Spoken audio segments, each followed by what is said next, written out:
గురువాక్యము శాస్త్రవాక్యము నమ్మడం నేర్చుకో. జీవితంలో మళ్ళీ మళ్ళీ మళ్ళీ మళ్ళీ శ్రద్ధ గురించి మాట్లాడుతున్నారు ఆ కథలో.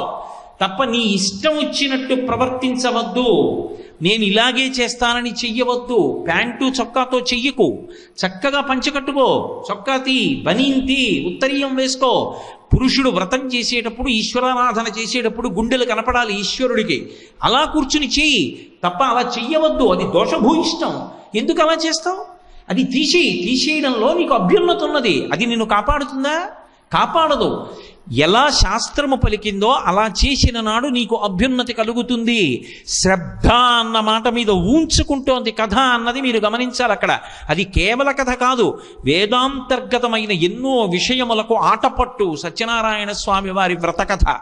సత్యనారాయణం దేవం వందేహం కామదం ప్రభుం లీలయా వితతం విశ్వైః ఏన తస్మై నమో నమః. లీలయా వితతం విశ్వం ఏన తస్మై నమో నమః అంటారు మహానుభావుడు.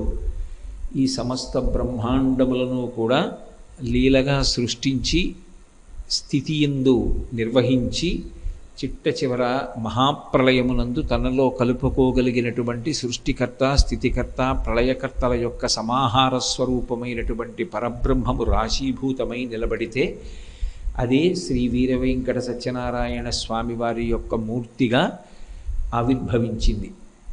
అంత గొప్ప క్షేత్రంలో జరిగేటటువంటి వ్రత విధానానికి ఒక ప్రత్యేకత ఉన్నది అని నిన్న నేను ఆ వ్రతానికి సంబంధించినటువంటి పూర్వాంగాన్ని వివరణ చేయడం జరిగింది. వ్రతమునకు ఒక కథ ఉంటుంది. ఆ కథ కల్పమునందు అంతర్భాగం. ఒక్కొక్కసారి ఆ కథా విశేషాన్ని ముందుగా చదువుకుంటే తప్ప అసలు వ్రతాన్ని సక్రమంగా చేయడం సాధ్యం కాదు. నేను మీతో ఒక ఉదాహరణ మనవి చెయ్యాలి అంటే, శ్రావణ శుక్రవారం వరలక్ష్మీ వ్రతము అని ఒక వ్రతం చేస్తూ ఉంటారు. ఆ వరలక్ష్మీ వ్రతం చేసేటప్పుడు అసలు ఆ వ్రతాన్ని ఎలా చెయ్యాలి అనేటటువంటి కల్పం ముందు ఒకసారి చదువుకుంటే వ్రతం చేసేటప్పుడు సాధ్యమైనన్ని దోషాల్ని పరిహరించడానికి అవకాశం ఉంటుంది. అలాగే సత్యనారాయణ స్వామి వారి వ్రతం చెయ్యాలి అని సంకల్పం చేసుకున్న వాళ్ళు సత్యనారాయణ స్వామి వారి వ్రత కథని ముందు చదువుకుంటే అందులో కల్పం తెలుస్తుంది. కల్పము అంటే అది చేయవలసినటువంటి విధానము. ఆ విధానము సక్రమంగా తెలిస్తే తప్ప అసలు ఆ వ్రతాన్ని నిష్టతోటి భక్తితోటి సక్రమంగా చేసుకోవడం అనేటటువంటిది సాధ్యం కాదు. సత్యనారాయణ స్వామి వారి వ్రత కథలో ఒక ప్రత్యేకమైనటువంటి విశేషం ఉంది. అది 5 అధ్యాయాలుగా విభాగం చేయబడి ఉంటుంది. అందులో మొట్టమొదటి అధ్యాయం దగ్గరికి వచ్చేటప్పటికీ అసలు ఆ వ్రతాన్ని ఎలా చెయ్యాలి అనేటటువంటి విధి విధానాల గురించి పేర్కొనడం జరిగింది. అది చెప్పిన వారెవరు అంటే సాక్షాత్తు శ్రీమన్నారాయణుడే దాన్ని ఉపదేశం చేశాడు. ఎందుకు చేయవలసి వచ్చింది అంటే, ఒకానొకప్పుడు కలియుగంలో ఉండేటటువంటి జనులు పడుతున్నటువంటి బాధల్ని దృష్టిలో పెట్టుకున్నవాడై నారదుడు ఆ విషయాన్ని స్థితికర్త కనుక శ్రీ మహావిష్ణువుకి నివేదించాడు. ఏమి నివేదించేటప్పుడు బ్రహ్మగారికో పరమశివుడికో నివేదించకుండా శ్రీ మహావిష్ణువుతో ఎందుకు నివేదించాలి అంటే, శ్రీ మహావిష్ణువుకి తత్వతః ఒక లక్షణం ఉంటుంది. ఏమిటా లక్షణము అంటే, ఆయన ఎప్పుడూ కూడా ఈ లోకములను రక్షించవలసినటువంటి కర్తవ్యాన్ని చూరగొన్నవాడై ఉంటాడు. అందుకే మీకు భాగవతంలో గజేంద్రమోక్షణ ఘట్టంలో గజేంద్రుడు ఏ దేవత పేరు పెట్టి పిలవకుండా శరణాగతి చేసినప్పటికీ కూడా రక్షించవలసినటువంటి కర్తవ్యం శ్రీ మహావిష్ణువు మీద ఉంటుంది. కాబట్టి ఆయన బయలుదేరి రావడం జరిగింది. విష్ణువు లోక సంరక్షకుడు కాబట్టి ఆయన జోక్యం చేసుకోవాలి. కలియుగంలో ఉండేటటువంటి జనులు బాధపడుతున్నారు అన్న విషయం మీకు ఏ పురాణం చదివినా కనపడుతుంది. ఎందుకు బాధపడాలి కలియుగంలో జనులు అంటే, దానికి కారణం పాపజీవనము ఎక్కువగా ఉంటుంది అని. పాపజీవనం ఎందుకు ఎక్కువ ఉంటుంది అంటే, కలిపురుషుని యొక్క ఉద్ధతి ఎక్కువగా ఉంటుంది. కలిపురుషుడు ఎంతసేపు ఎటువంటి బుద్ధి ప్రచోదనం చేస్తాడంటే, ఇంద్రియములతో సుఖాన్ని అనుభవించు, ఈ శరీరంతో సుఖాన్ని అనుభవించు, శాస్త్రం గురించి పెద్ద పట్టింపు పెట్టుకోకు అన్న విషయాన్ని ఎక్కువగా ప్రచోదనం చేస్తాడు. దానివల్ల ఇంద్రియ సుఖాల మీద ఉన్నటువంటి మమకారం, లౌల్యం నిజానికి శాస్త్రాన్ని పాటించడం మీద, విహిత కర్తవ్యం మీద నిలబడడం కష్టమై ఉంటుంది. పాపము ఎక్కువ అవుతుంది కాబట్టి దుఃఖము కూడా ఎక్కువగా ఉంటుంది. అది యుగము యొక్క లక్షణము. యుగము యొక్క లక్షణం అటువంటిదైనా మరి జనులు బాధపడకుండా రక్షించవలసిన కర్తవ్యం కూడా శ్రీ మహావిష్ణువు మీద ఉంది. కాబట్టి మీరు దీనికి ఏ పరిష్కారం చెప్తారో, యుగానికి అది లక్షణమైనప్పుడు కలిపురుషుణ్ణి నిగ్రహించడం కుదరదు. నువ్వు అలా ప్రవర్తించకు అనడం భగవంతుడు కూడా చెయ్యడు. మరి కలిపురుషుణ్ణి నిగ్రహించకపోతే మరి జనులను ఉద్ధరించడం ఎలా అంటే ఇందులో ఒక చమత్కారం ఉంది. అసలు కలిపురుషుణ్ణి నిగ్రహించకపోవడమే జనులకు ఉద్ధరణ చేయడం. అదేమిటండి, మరి కలిపురుషుడు పాపజీవనం వైపుకి ఎక్కువగా బుద్ధిని మరలుస్తాడు అంటున్నారు కదా, మరి భగవంతుడు ఎందుకు కలిపురుషుణ్ణి నిగ్రహించడు అంటే, కలియుగంలో పుణ్యకార్యం చేయడం చాలా కష్టం కనుక, మనసు నిలబడదు కనుక భగవంతుడు ఒక అనుగ్రహాన్ని ఇచ్చాడు.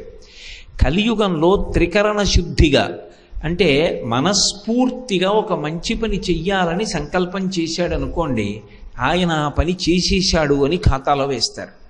నేను త్రికరణ శుద్ధిగా కాశీ వెళ్ళి గంగాస్నానం చెయ్యాలి అని కోరుకున్నాను అనుకోండి, నేను కాశీ వెళ్ళానా వెళ్ళలేదా కాదు, నేను కాశీ వెళ్ళి గంగాస్నానం చేసినట్టే నా ఖాతాలో వేస్తారు.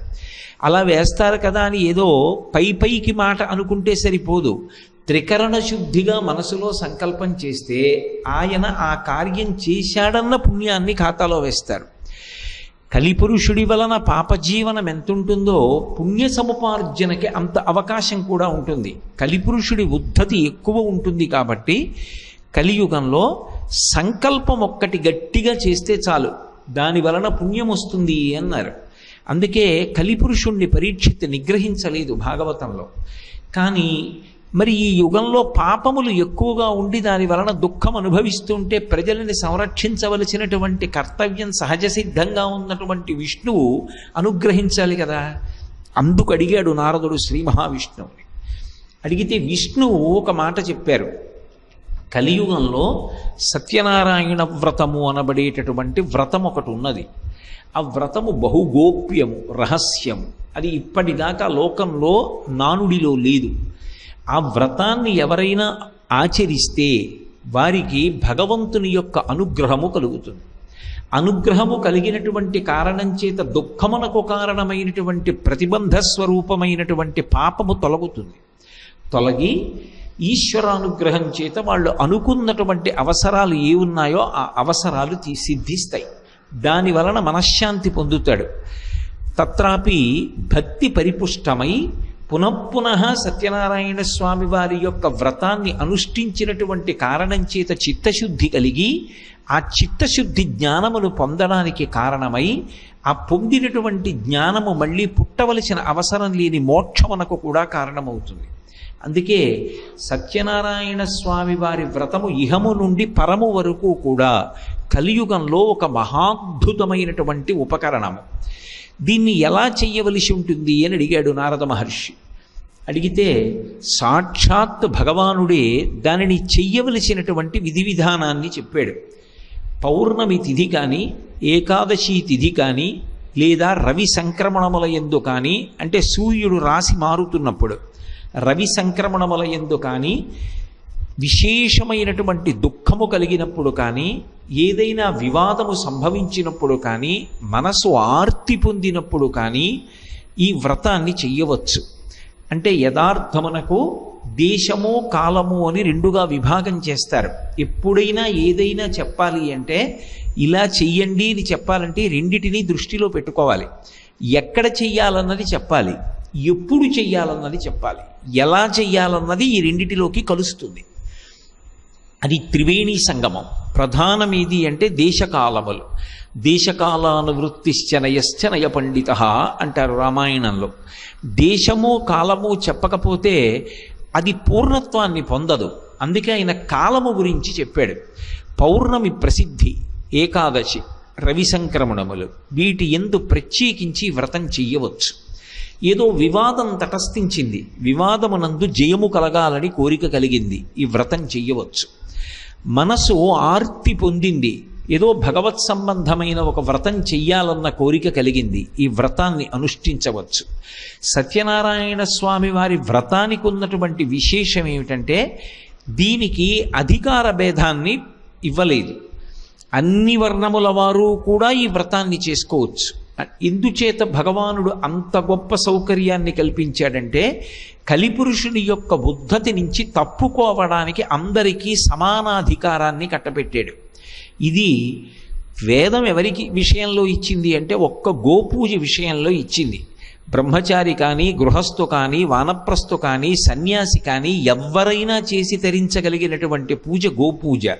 అలాగే ఏ ఇతర రకములైనటువంటి అధికార భేదం లేకుండా అందరూ చేసుకోవడానికి యోగ్యమైనటువంటి వ్రతము సత్యనారాయణ స్వామి వారి వ్రతం.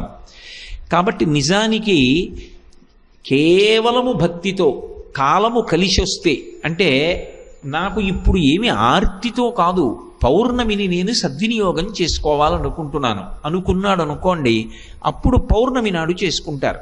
కాదు ఏకాదశి నాడు నేను ఈ వ్రతం చేసుకుని ఆ కాలాన్ని సద్వినియోగం చేసుకుంటాను, ఏకాదశి నాడు సత్యనారాయణ స్వామి వారి వ్రతం చేస్తారు. ఆర్తి పొందితే వ్రతం ఎలా అయినా చెయ్యాలని కోరిక పుట్టింది, అప్పుడు వాటి కోసం ఆగక్కర్లేదు, చేసేసుకోవచ్చు. దానికి ఏం కాల నియమం లేదు. అది అమావాస్య, అది ద్వాదశ, అది త్రయోదశ, అప్పుడు ఆ నియమం వర్తించదు. ఇక దేశ సంబంధానికి వచ్చేటప్పటికీ ప్రధానంగా ఒక వ్రతము అనేటప్పటికీ తనంత తానుగా యోగ్యమైన ప్రదేశాల్ని వేదం చెప్పింది.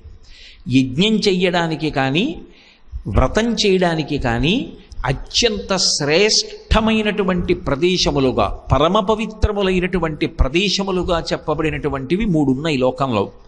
అన్నిటికన్నా దేవాలయం కన్నా కూడా పవిత్రమైనటువంటి స్థలం ఏది అంటే గోశాల. గోశాలని మించినటువంటి పవిత్ర స్థలము ఈ భూమి మీద ఇంకొకటి ఉన్నది అని శాస్త్రములు చెప్పలేదు. అన్నిటికన్నా గొప్పది ఏది అంటే గోశాలయే. అందుకే గోష్ఠం అంటారు. గోష్ఠం అంటే గోవులు తిరిగిన ప్రదేశం. 84 లక్షల జీవరాశులలో 83,99,999 ప్రాణుల యొక్క మలమూత్రములు హేయములు, అవి దుర్గంధభూయిష్టములు.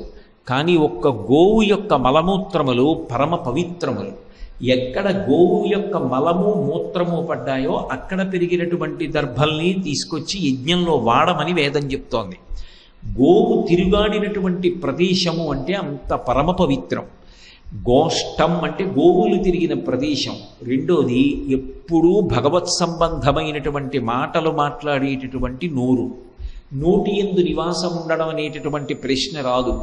కాబట్టి యావత్ భూమండలంలో పరమ పవిత్రమైన మొదటి ప్రదేశం ఏది అంటే గోశాల. గోశాల యందు ఈ పని చెయ్యవచ్చు, ఈ పని చెయ్యరాదు అన్న పుణ్యకర్మ విభాగం లేదు. ఎంత గొప్ప పుణ్యకర్మకైనా సరే యోగ్యమైన మొదటి ప్రదేశం ఏది అంటే గోశాల. రెండవది ఏది అంటే నదీ తీరం. అందుకే మీరు చూడండి, పురాణాలని కావ్యాలని మీరు పరిశీలనం చేస్తే మహామహారాజ్యములను ఏరినటువంటి వారు, రాజధానులు ఉన్నవారు, పెద్ద పెద్ద హర్మ్యముల యందు నివసించినటువంటి చక్రవర్తులు కూడా యజ్ఞయాగాది క్రతువులు ఎక్కడ చేస్తారు అంటే నదీ తీరంలో చేస్తారు. పరీక్షిత్ యజ్ఞయాగాదులు చేస్తే గంగా తీరంలో చేశాడు. దశరథ మహారాజు గారు యజ్ఞం చేస్తే సరయూ నదీ తీరంలో చేశాడు. నదీ తీరం అత్యంత శ్రేష్టమైనటువంటి ప్రదేశం. నదీ తీరమునందు వ్రతము చెయ్యవచ్చు. మూడవది తులసి బృందావనం. తులసి చెట్లు బాగా ఉన్నటువంటి ప్రదేశం ఎక్కడుంటుందో అది అత్యంత శ్రేష్టమైనటువంటి ప్రదేశం. అలాగే సత్యనారాయణ స్వామి పరబ్రహ్మస్వరూపుడు అని నేను మీకు మొట్టమొదటి నుంచి మనవి చేస్తున్నాను. మూలతో బ్రహ్మరూపాయ, మధ్యత విష్ణురూపిణి, అగ్రత శివరూపాయ, వృక్షరాజాయితే నమః అని మళ్ళీ చెట్లలో పరబ్రహ్మస్వరూపంగా చెప్పబడేటటువంటి చెట్టు రావి చెట్టు. అందుకే రావి చెట్టు నీడలో తపస్సు చేస్తూ ఉంటారు. రావి చెట్టు నీడ కూడా అత్యంత శ్రేష్టమైనటువంటి ప్రదేశం. అందున రావి చెట్టు వేప చెట్టుతో కలిసి ఉందనుకోండి మాను, అది లక్ష్మీనారాయణ స్వరూపం. ఎవరికైనా సంతానం లేని వారికి గర్భదోషం ఉంది అంటే వారిని రావి చెట్టు వేప చెట్టు మొదలు కలిసిపోయిన చోట ప్రదక్షిణం చెయ్యమని చెప్తూ ఉంటారు కూడా. అంత పరమ పవిత్రమైనటువంటి స్థలాలవి. అటువంటి చోట కానీ స్వగృహమునందు కానీ దేవాలయ ప్రాంగణమునందు కానీ ఈ సత్యనారాయణ వ్రతాన్ని చెయ్యవచ్చు. ఇది ప్రదేశ నిర్ణయం. దేశ నిర్ణయము, కాల నిర్ణయము, తర్వాత అనుష్ఠించవలసినటువంటి విధానం ఒకటి ఉంటుంది. ఆ విధానమునందు అత్యంత ప్రధానమైనది ఇది అంటే నిత్యకర్మని ఈడేర్చాలి. సత్యనారాయణ వ్రతం చెయ్యడానికి మొదటి నియమమేది అంటే నిత్యకర్మ పూర్తి చేసిన వాడై ఉండాలి. నిత్యకర్మ అంటే సంధ్యావందనాదులు. యజ్ఞోపవీతం ఉన్నటువంటి వాళ్ళు సంధ్యావందనం చేసి తీరాలి. నేను ప్రవచనం చేశానా చెయ్యలేదా పక్కన పెట్టేయండి, సంధ్యావందనం మాత్రం చెయ్యాలి. ప్రవచనం అవసరమైతే ఓ అరగంట సేపు ఆలస్యం అయిపోయినా దోషం లేదు. ఏ ఇతర కారణానికి వేదిక మీదకి ఆలస్యంగా రాకూడదు, కానీ సంధ్యావందనం చేసుకోవలసి వస్తే నేను ఆలస్యంగా వచ్చినా నాకు దోషం రాదు. సంధ్యాహీన అశుచి. సంధ్యావందనం చెయ్యనటువంటి వాడు అశౌచంతో ఉన్నవాడితో సమానం. కాబట్టి సంధ్యావందనం చేసి తీరాలి. అంటే సత్యనారాయణ స్వామి వారి వ్రతం చెయ్యాలంటే మొట్టమొదట చెప్పబడిన నియమం ఏది అంటే 3 పూట్ల సంధ్యావందనం చేయమని చెప్పారు. పొద్దున్న, మధ్యాహ్నం, సాయంకాలం కూడా సంధ్యావందనం చెయ్యి. ఉపవాసం చేసి, ఉపవాసము అంటే ఏ పదార్థమును తినకుండా ఉండమని కాదు, శరీరము నిలబడడానికి కావలసినంత మాత్రమే సాత్వికమైన పదార్థాన్ని తీసుకుని సాత్వికమైన పదార్థము చేత పోషింపబడినటువంటి శరీరములో ఉన్నటువంటి మనసు నుండి ప్రచోదనమైనటువంటి పరమ ప్రశాంతమైన ఆలోచనల చేత ఇంద్రియములను మార్చి మార్చి భగవంతుని యందు రమించేటట్టుగా ఉంచు. అంటే చెవులతో భగవత్ సంకీర్తనం విను, నోటితో భజన చెయ్యి, శరీరంతో ఈశ్వర సేవ చెయ్యి. ఓ దేవాలయానికి వెళ్ళి తుడు, ఓ గోశాలకు వెళ్ళి సేవ చెయ్యి, పగటి పూట ఈ కార్యం అంతా చెయ్యి, ఉపవాసం ఉండు. ఇంటికి ఈశాన్య ప్రదేశంలో గోమయంతో అలుకు. ఎందుచేతంటే ఎంత నేను కట్టుకున్న ఇల్లైనా ఆ ఇంట్లో నేను అన్ని చోట్ల తిరుగుతూ ఉంటాను. తిరుగుతున్నప్పుడు అది పదరజస్సు ఆ ప్రదేశమంతా పడి అపరిశుభ్రమవుతుంది. నేలకి పవిత్రత లేకపోతే మంటపం వేసి ఆవాహన చేసినప్పుడు ఆ ప్రదేశంలోకి పరమాత్మ దిగడు, ఆయన ప్రవేశించడు పూజ అందుకోవడానికి. అది ఎలా ఉంటుంది అంటే నేను ఒక ఇనప ఊచ పట్టుకెళ్ళి విద్యుత్ తీగ మీద పెట్టాననుకోండి, అందులోకి ప్రసరిస్తుంది. ఓ కొయ్య ముక్క పెట్టాననుకోండి, అందులోకి విద్యుత్ రాదు.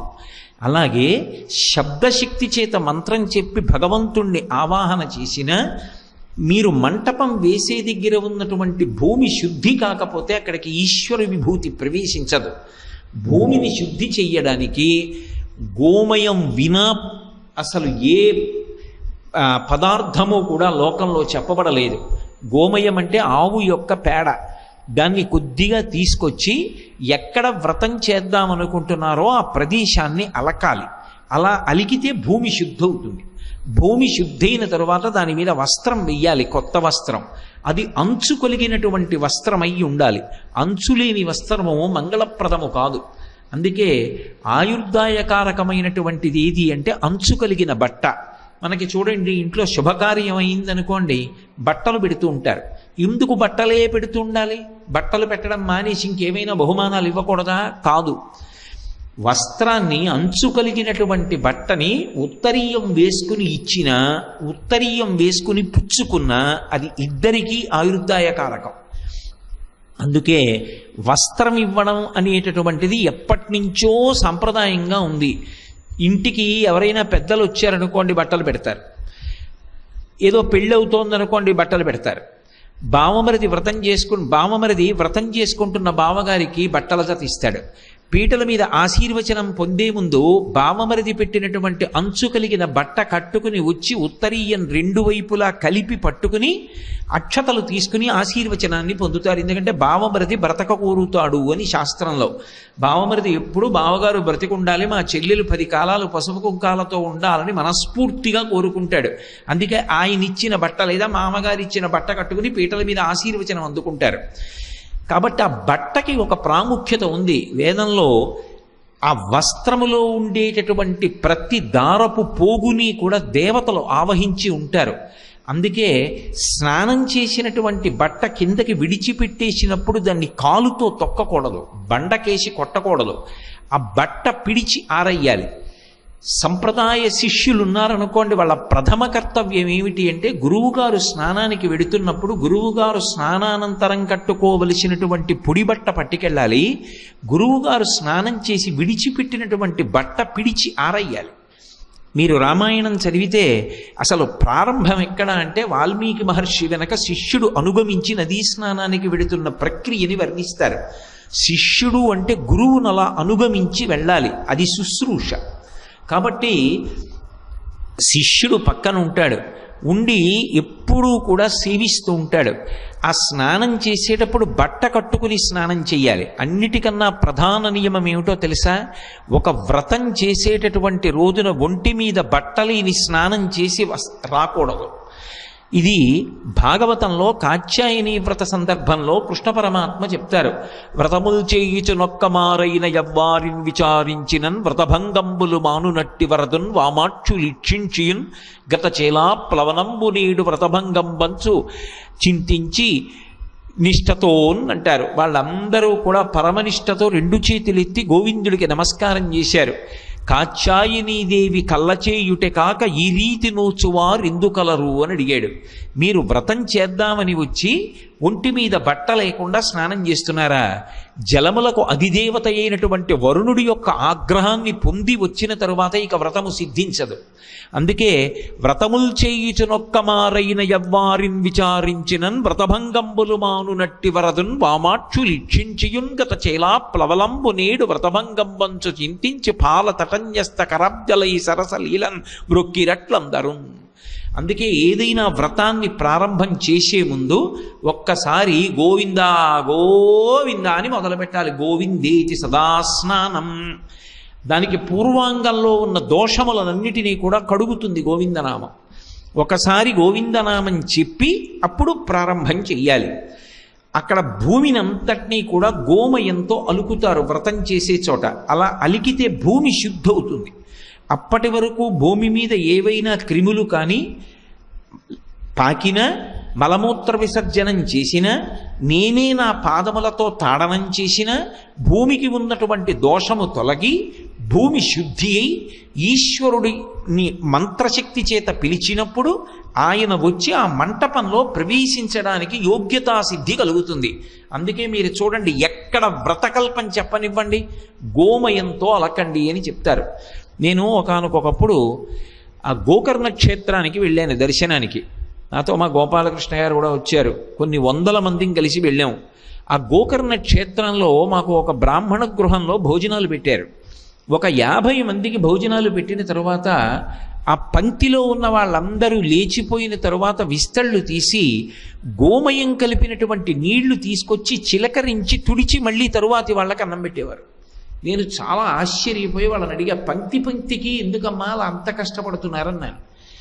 ఆవిడంది, ఏమండి బ్రాహ్మణులు కూర్చున్నప్పుడు పరిశేచనం చేస్తారు కదా, పరిశేచనం చేసి మొదలు పెడితే యజ్ఞం కదా, స్వాహాకారంతో పుచ్చుకుంటారే, భూమికి శుద్ధి లేని చోట అన్నం ఎలా వడ్డించాం, అందుకని గోమయంతో అలికి విస్తరి వేస్తా ఉన్నారు.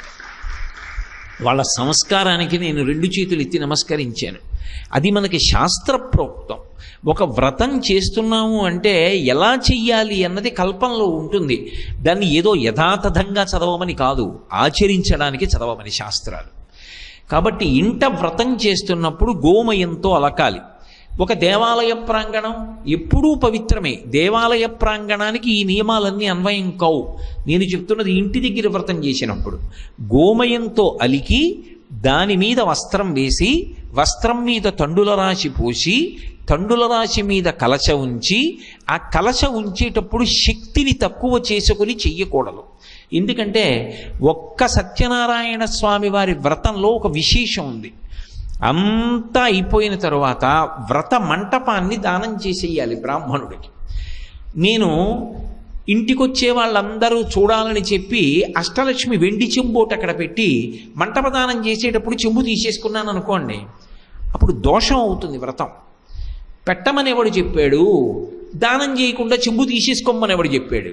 నీకు వెండి చెంబు ఇచ్చేయడం ఇష్టం లేకపోతే, అంత శక్తి నీకు లేకపోతే రాగి చెంబే పెట్టు, రాగి చెంబు పెట్టి రాగి చెంబుతో మంటపాన్ని దానం చేయి. అంతేకాని శాస్త్ర విరుద్ధంగా ప్రవర్తించకూడదు. మనం దేనికి చెయ్యాలి కార్యము అంటే శాస్త్రమునందు గౌరవముతో చెయ్యాలి. అందుకే మొట్టమొదటి మాటగా ఆయన అదే చెప్తాడు, శ్రద్ధయా చేసిన వాడెవడో వాడు పొందుతాడు ఫలితాన్ని.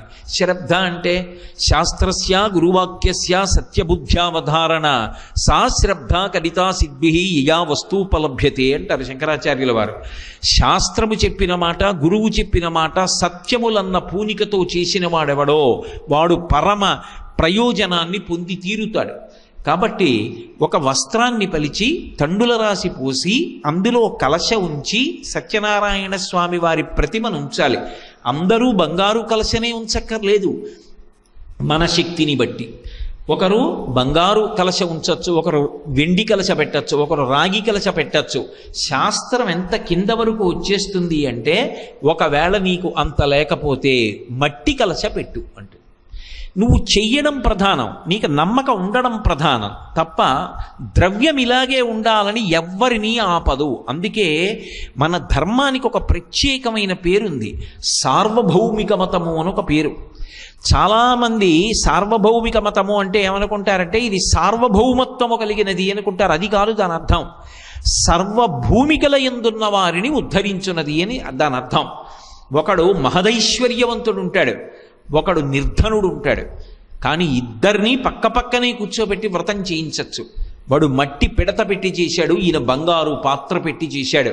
కానీ ఎవరి మనసు నిలబడి చేశాడో వాడిదే ఫలితం. మట్టి పిడత పెట్టాడని ఈశ్వరుడు అటువైపు చూడకుండా ఉండడు, బంగారు కలశ పెట్టాడని ఆయన పట్ల ప్రత్యేకమైన ప్రేమ చూపించాడు. ఎవరు మనసు అక్కడ పెట్టారో వాళ్ళ మీద భగవంతుని యొక్క అనుగ్రహం ఉంటుంది. అందుకే శంకరుడు శివానంద లహరి చేస్తూ అంటారు, గభీరే కాసారే విశతి విజనే ఘోర విపినే విశాలే శైలీ చ భ్రమతి కుసుమార్ధంజలమతి సమర్ప్యే చేతస్సరసి ముమానాథ భవతే సుఖేనా వస్తాతుం జనయిహ నజానాతి కిమహో అంటారు.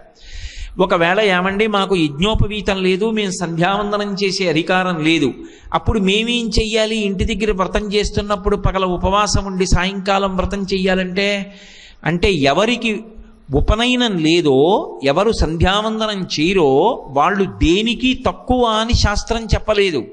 సంధ్యావందనానికి ప్రత్యామ్నాయం ఏం చెప్పారంటే, స్కాంద పురాణంలో సూర్య భగవానుడి యొక్క స్తోత్రం ఉంది. చాలా తేలికగా ఉంటుంది ఆ స్తోత్రం.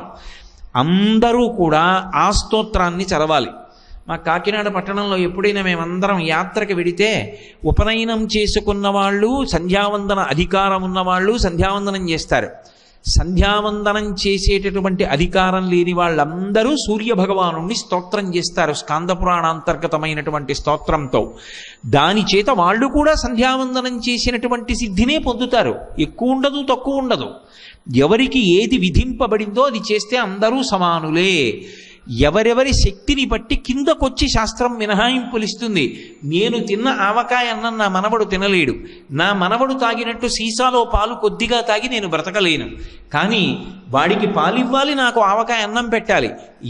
ఎవరి సమర్థతని బట్టి వారు చెయ్యవలసినటువంటి కర్మ ఏది ఉందో దానిని నిర్దేశించి ఇందులో నువ్వు వైక్లభ్యమును పొందవద్దు, అది చెయ్యమని చెప్తుంది శాస్త్రం. ఇలా ఒక పగటిపూట కార్యక్రమాన్ని చేసిన తరువాత శక్తి కొలది బంధుమిత్రాదులందరూ పిలిచి ఉపవాసం ఉండి ప్రదోషవేళ, ప్రదోషవేళ అంటే దోషం అంటే తప్పు అని కాదు, దోషము అంటే చీకటి, అంటే ముందున్న కాలము అని అర్థం. ప్రదోషము అంటే చీకటి ఆవరించడానికి ముందున్నటువంటి కాలం. ఆ కాలము భగవన్నామ సంకీర్తనకి తనంత తానుగా అత్యంత పవిత్రమైనటువంటి కాలం. యథార్థమునకు బ్రాహ్మీ ముహూర్తం అంటే తెల్లవారుజాము కాలం భగవంతుని పూజకు ఎంత యోగ్యమో, సాయంకాలం వేళ కాలం ప్రదోష వేళ భగవన్నామోచ్చరణకు అంత పవిత్రమైన కాలం. అటువంటి ప్రదోష వేళలో సత్యనారాయణ స్వామి వారి యొక్క వ్రతాన్ని ప్రారంభం చెయ్యండి. చేసి చక్కగా వ్రతాన్నంతటినీ పూర్తి చేస్తే ఆ స్వామిని ఆరాధన చేసి నిన్న నేను చెప్పినటువంటి విధంగా పంచలోకపాలకుల్ని, నేను చెప్పిన విధంగా అంటే నేను కాదు కర్తని, ఆయన చెప్పిందే నేను చెప్పాను. పంచలోకపాలకుల్ని, నవగ్రహాల్ని, అష్టదిక్పాలకుల్ని పిలిచి మధ్యలో సత్యనారాయణ స్వామి వారిని సన్నిధానం చేయించి ఆయనకి షోడశోపచారములతో పూజ చేసి అష్టోత్తర శతనామావళితో, లేదు నీకు మంచి సంతోషం ఉంది సహస్రనామావళితో పూజ చేసి, తదనంతరము నీరాజన మంత్ర పుష్పాలతో పూజ చేసి ఈ వ్రత కల్పములో అంతర్భాగంగా చిట్ట చివర ఈ కథలు చదువుకోవాలి. ఇలా చేసిన వాడెవరుంటాడో వాడు సత్యనారాయణ స్వామి వారి యొక్క దివ్యమైన అనుగ్రహమునకు పాత్రుడవుతాడు. ఇందులో ప్రధానంగా తెలుసుకోవలసిన విషయం ఏమిటి? సాశ్రద్ధ కడితా సిద్ధి. అన్నీ ఒక్కలా చెయ్యడం కుదరకపోవచ్చు, కానీ శ్రద్ధ అత్యంత ప్రధానమై ఉంటుంది. మాట్లాడడం అంటూ జరిగితే వ్రతం చేసేటప్పుడు అది భగవన్నామమై ఉండాలి. గోవిందనామం చెప్పుకుంటూ ఉండాలి మనసులో, శ్రీరామనామం చెప్పుకుంటూ ఉండాలి, శివనామం చెప్పుకుంటూ ఉండాలి.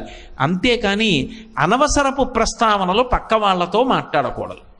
అలాగే భగవంతుని యందు మనసుని స్థిరంగా నిలబెట్టి ఉంచాలి. నిన్నటి రోజున నేను మీతో మనవి చేశాను, దానికి అగ్ని పరీక్ష ఎక్కడుంటుంది అంటే అథాంగ పూజ యందు ఉంటుంది. అక్కడ ఉన్న చిన్న మూర్తిలో నిజానికి మీకు పాదముల నుంచి శిరస్సు వరకు కనపడదు. శిరస్సు వరకు కనపడకపోయినా మనసు చేత అభ్యాసం చేయిస్తారు. పాదముల దగ్గర నుంచి శిరస్సు వరకు చూడడం నేర్పుతారు. ఒక్కసారి మీరు సత్యనారాయణ స్వామిని అలా చూశారనుకోండి, మీ మనసులో ముద్రపడాలి.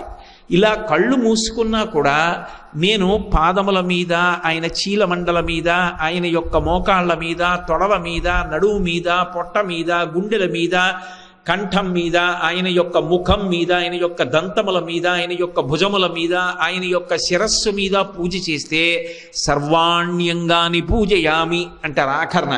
సర్వాణ్యంగాని పూజయామి అన్న మాటకి ఏమిటి అర్థం అంటే,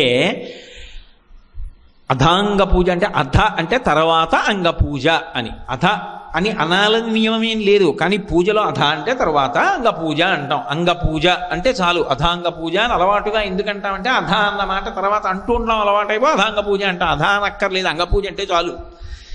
అది సర్వాణ్యంగాని పూజయామి అని ఎందుకంటాం అంటే అందులో ఒక గొప్ప విశేషం ఉంది. మనసు చేత ఒక గొప్ప అభ్యాసం చేయిస్తారు. మీరు పూజలో శ్రద్ధతో ఉన్నారు, ఎవరు చెప్పాలి? మీకు మీరే సాక్షి. ఎలా సాక్షి? పాదముల నుంచి శిరస్సు వరకు పువ్వులు వేశారు.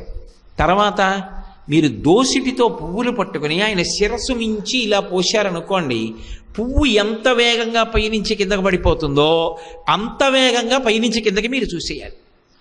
ఆయన యొక్క కుంతలాలు, ఆ కిరీటం, కొద్దిగా పక్కకి ఇలా ఉంగరాల జుత్తు ఉంటుంది, ఆ జుత్తు, కిరీటం, ఆయన చెవులకు పెట్టుకున్నటువంటి మణికుండలాలు, ఆయన నుదురు పెట్టుకున్న ఊర్ధపుండ్రాలు, ఆయన నాసిక, ఆయన కన్నులు, ఆయన గండస్థలం, ఆ బుగ్గలు, ఆయన నోరు, దంతాలు, ఆ ఎర్రటి పెదవులు, ఆయన యొక్క గడ్డం, ఆయన యొక్క కంఠం మీద ఉన్నటువంటి గీతలు, విశాలమైన వక్షస్థలం, ఆయన పొట్ట, నాభి, కట్టుకున్న పంచ, బలిష్టమైనటువంటి తొడలు, ఆ పక్కన ఉన్నటువంటి భుజములు, చేతులు, కంకణములు, కేయూరములు, బాహుపురులు, ఆ వేళ్లకి పెట్టుకున్నటువంటి ఉంగరములు, మోకాళ్ళు, కాళ్ళు, పాదములు, అక్కడికి వచ్చి పడిపోయినటువంటి పువ్వులు, ఆయన పాదములకున్న వేళ్ళు, వేళ్లకున్న గోళ్ళు, మీకు ఒక్కసారి పువ్వులతో పాటు అంత వేగంగా మనసు కదిలి వచ్చి పట్టుకోవాలి. నిలబడ్డారు మీరు పూజలో అని గుర్తు. అలా నిలబడలేదనుకోండి, గోవిందా గోవిందా అనుకోవాలి. అప్పుడు ఏమవుతుంది? వ్రతభంగంబులు మానునట్టి వరదున్ వామాక్షులు ఇక్షించియున్. నువ్వు అలా చూడని దోషం పోయి చూసినట్లు అవుతుంది. అది కలియుగంలో పరిహారం. అందుకు మధ్యలో గోవిందా గోవిందా అనిపిస్తుంటారు. ఎందుకు అంటే దోష పరిహారం చేయిస్తూ ఉంటారు. ఆయన కష్టపడి మైకు పట్టుకు చెప్తున్నారు, కానీ ఆయన చెప్తున్నది అందరూ సమాన స్థాయిలో అందుకోగలరా? అందుకోలేకపోవచ్చు ఎవరైనా. ఒకవేళ అందుకోలేకపోతే సర్వభూమికలలో ఉన్నవాడిని ఉద్ధరించాలి బ్రహ్మస్థానంలో ఉన్నవారు. బ్రహ్మస్థానం అంటే చతుర్ముఖ బ్రహ్మగారు ఆవహించి ఉన్నట్లు. వారిని అందుకే నింద చేయడం కానీ, విమర్శించడం కానీ, తొందరపడి మాట్లాడటం కానీ చేయకూడదు. అప్పుడు వారు గోవిందా అంటారు. మనం గోవిందా అంటే చాలు, తద్దోషం పరిహారం అవుతుంది, మనం చేసినట్టే. అలాగని గోవిందా అంటే సరిపోతుంది కదండి అని మనసు ఎక్కడో పెట్టే ప్రయత్నం చేయకూడదు. మనసుని ప్రయత్నపూర్వకంగా తీసుకొచ్చి మంత్రభాగంతో సమన్వయం చేసుకుని అక్కడే పెట్టు సుమా. వ్రతకల్పమునందు మొట్టమొదటి అధ్యాయంలో ఇంత జాగ్రత్తనంతటినీ కూడా చిన్న చిన్న మాటలలో విశ్లేషించి చెప్పాడు ఆయన.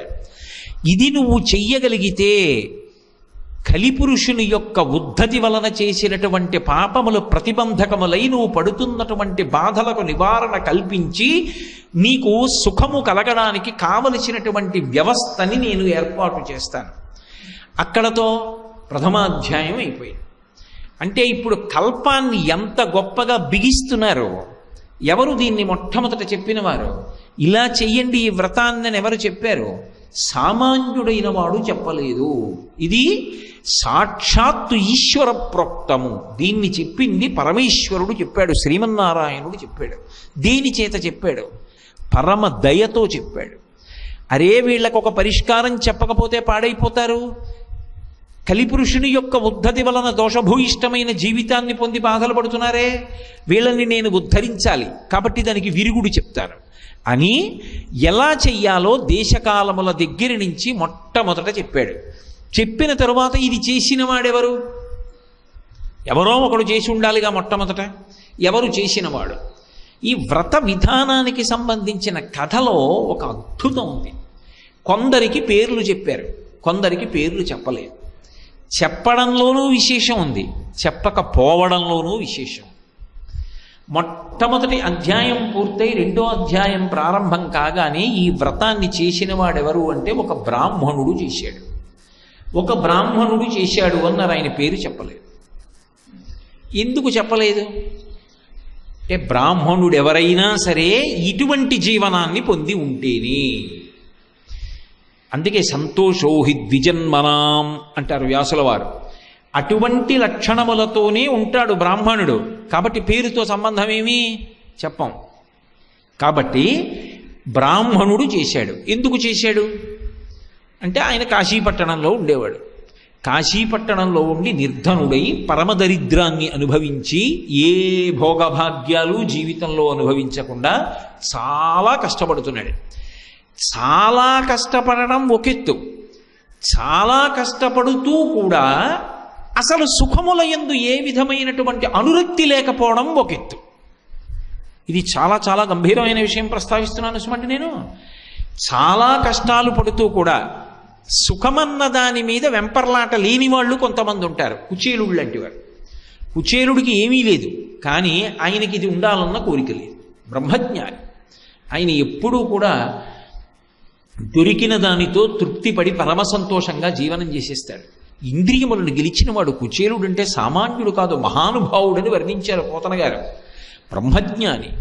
అటువంటి వాడు కనుక ఆయనకి సుఖాలు పొందాలన్న అపేక్ష లేదు.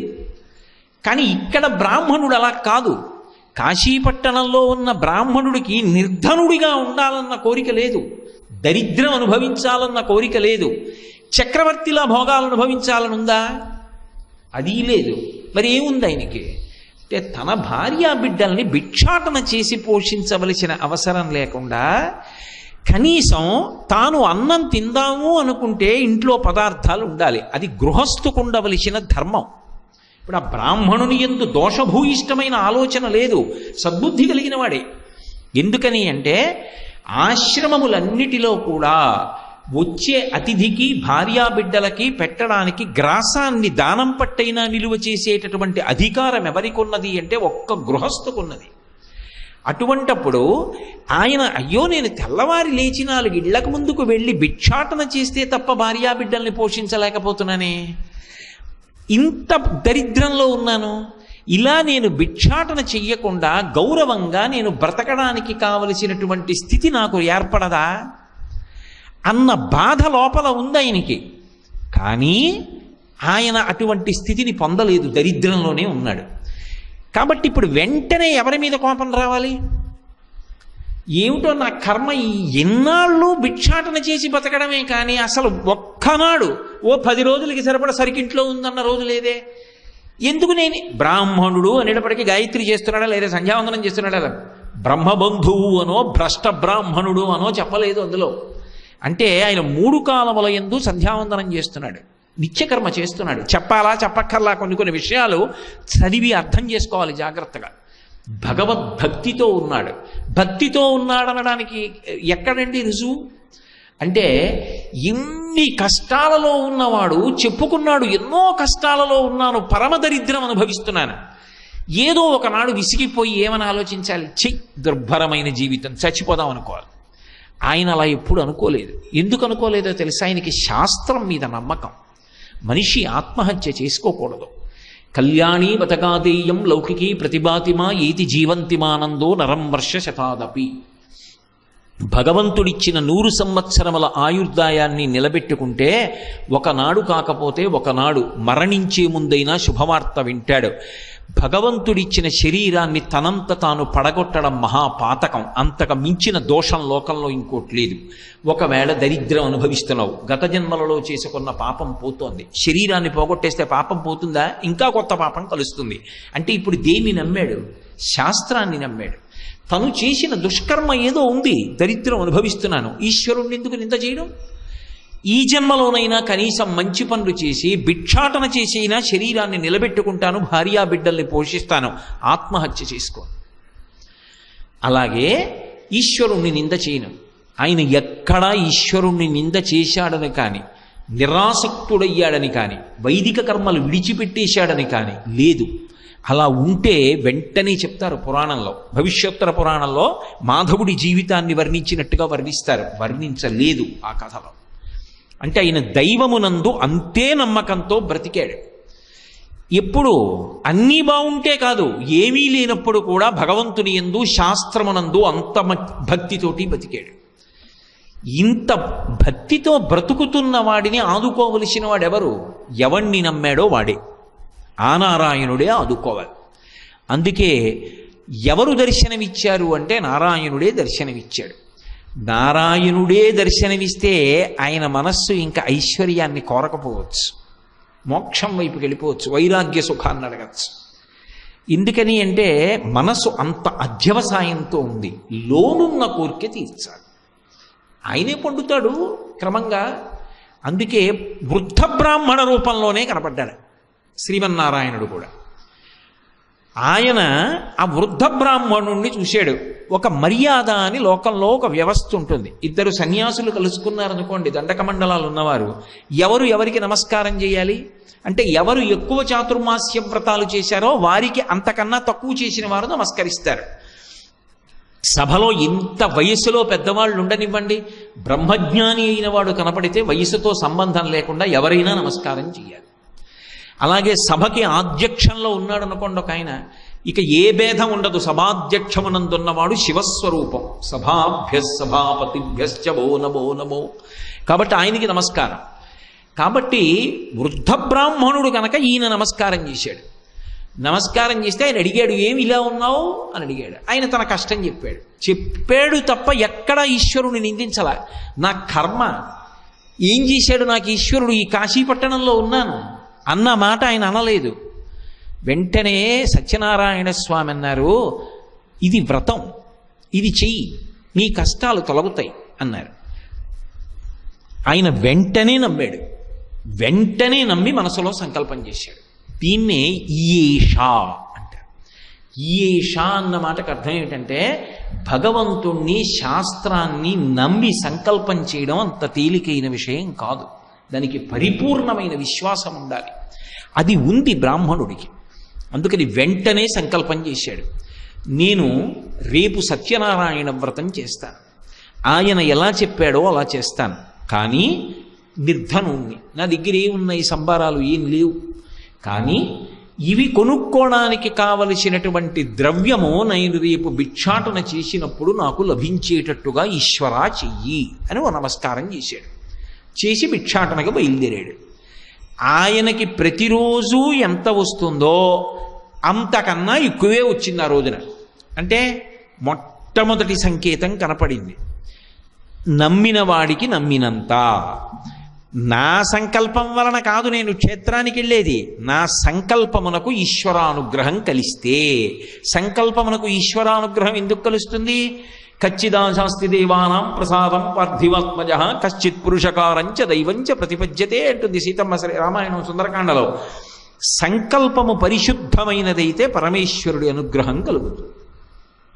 బ్రాహ్మణ సంకల్పం పరిశుద్ధము, ఈశ్వరానుగ్రహం కలిగింది. అది బ్రాహ్మణ్యం. ఇప్పుడు కలిసింది, ఆయన వ్రతం చేశాడు. రాగానే ఇప్పుడు ఎందుకులే వ్రతం, మళ్ళీ 10 రోజులు పోయిన తర్వాత ఇంకా కొంత వచ్చిన తర్వాత ఇంకా బాగా చేసుకుంటాను అనలేదు. ఆ రోజు ఎంత వచ్చిందో అది అధికమన్నాడు.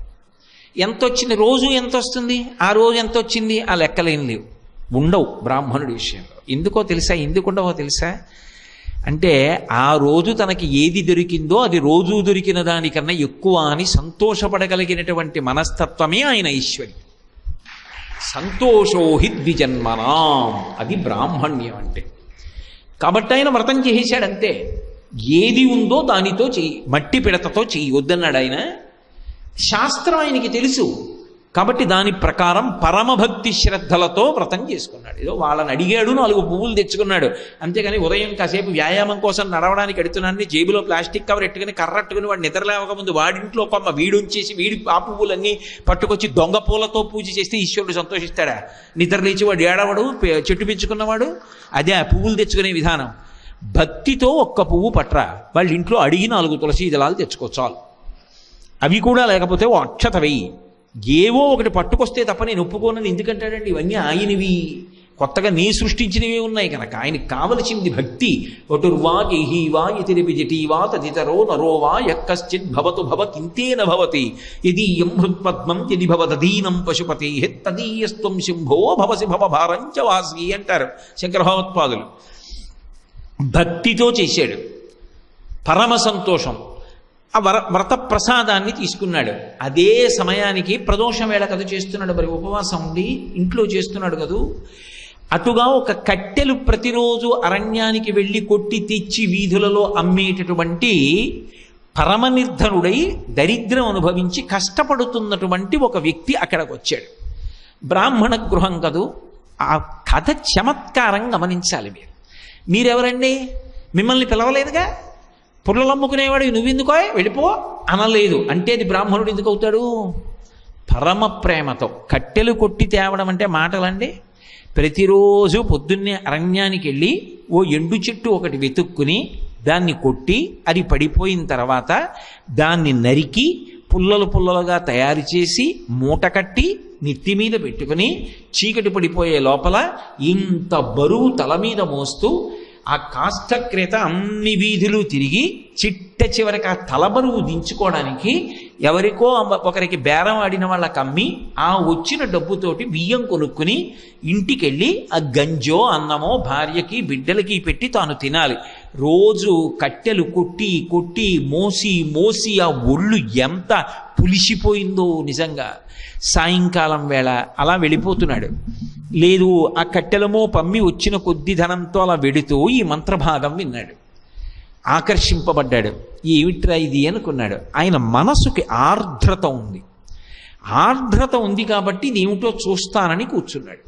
బ్రాహ్మణుడు నువ్వెందుకు అవతలకపో అనలేదు, కూర్చొనిచ్చాడు. వ్రతం అంతా అయిన తర్వాత తాను ప్రసాదం పుచ్చుకున్నాడు. వచ్చిన కాష్టక్రేతకి ఆ కట్టెల వ్యాపారికి కూడా పెట్టాడు. ఆయన తిన్నాడు. తానే భోజనం చేశాడో అందులోనే కొంత భోజనం ఆయనకి పెట్టాడు. ఆయన భోజనం చేశాడు. చేశాక అడిగాడు, ఏమిటిదని అడిగాడు. బ్రాహ్మణుడు కాపక్ష్యం లేకుండా దాపరికం లేకుండా చెప్పాడు, నేను పరమ నిర్ధనుణ్ణి, నాకు ఒక వృద్ధ బ్రాహ్మణుడు చెప్పాడు ఇలా చెయ్యమని, నేను చేశాను. కొంతకాలానికి బ్రాహ్మణుడు ఐశ్వర్యవంతుడయ్యాడు, సంతోషంగా ఉన్నాడు. కానీ ఆయన ఏమి భోగభాగ్యముల యందు మునిగిపోయి ఈశ్వరుణ్ణి మరిచిపోయాడని ఆ కథలో లేదు. అంటే తన అవసరములు తీరినా ఈశ్వరుడు ఎందే మనసు పెట్టుకొని ఉన్నాడు. బ్రాహ్మణుడు చెప్పిన మాట ఈ కట్టెలు కొట్టేటటువంటి వాడు విన్నాడు.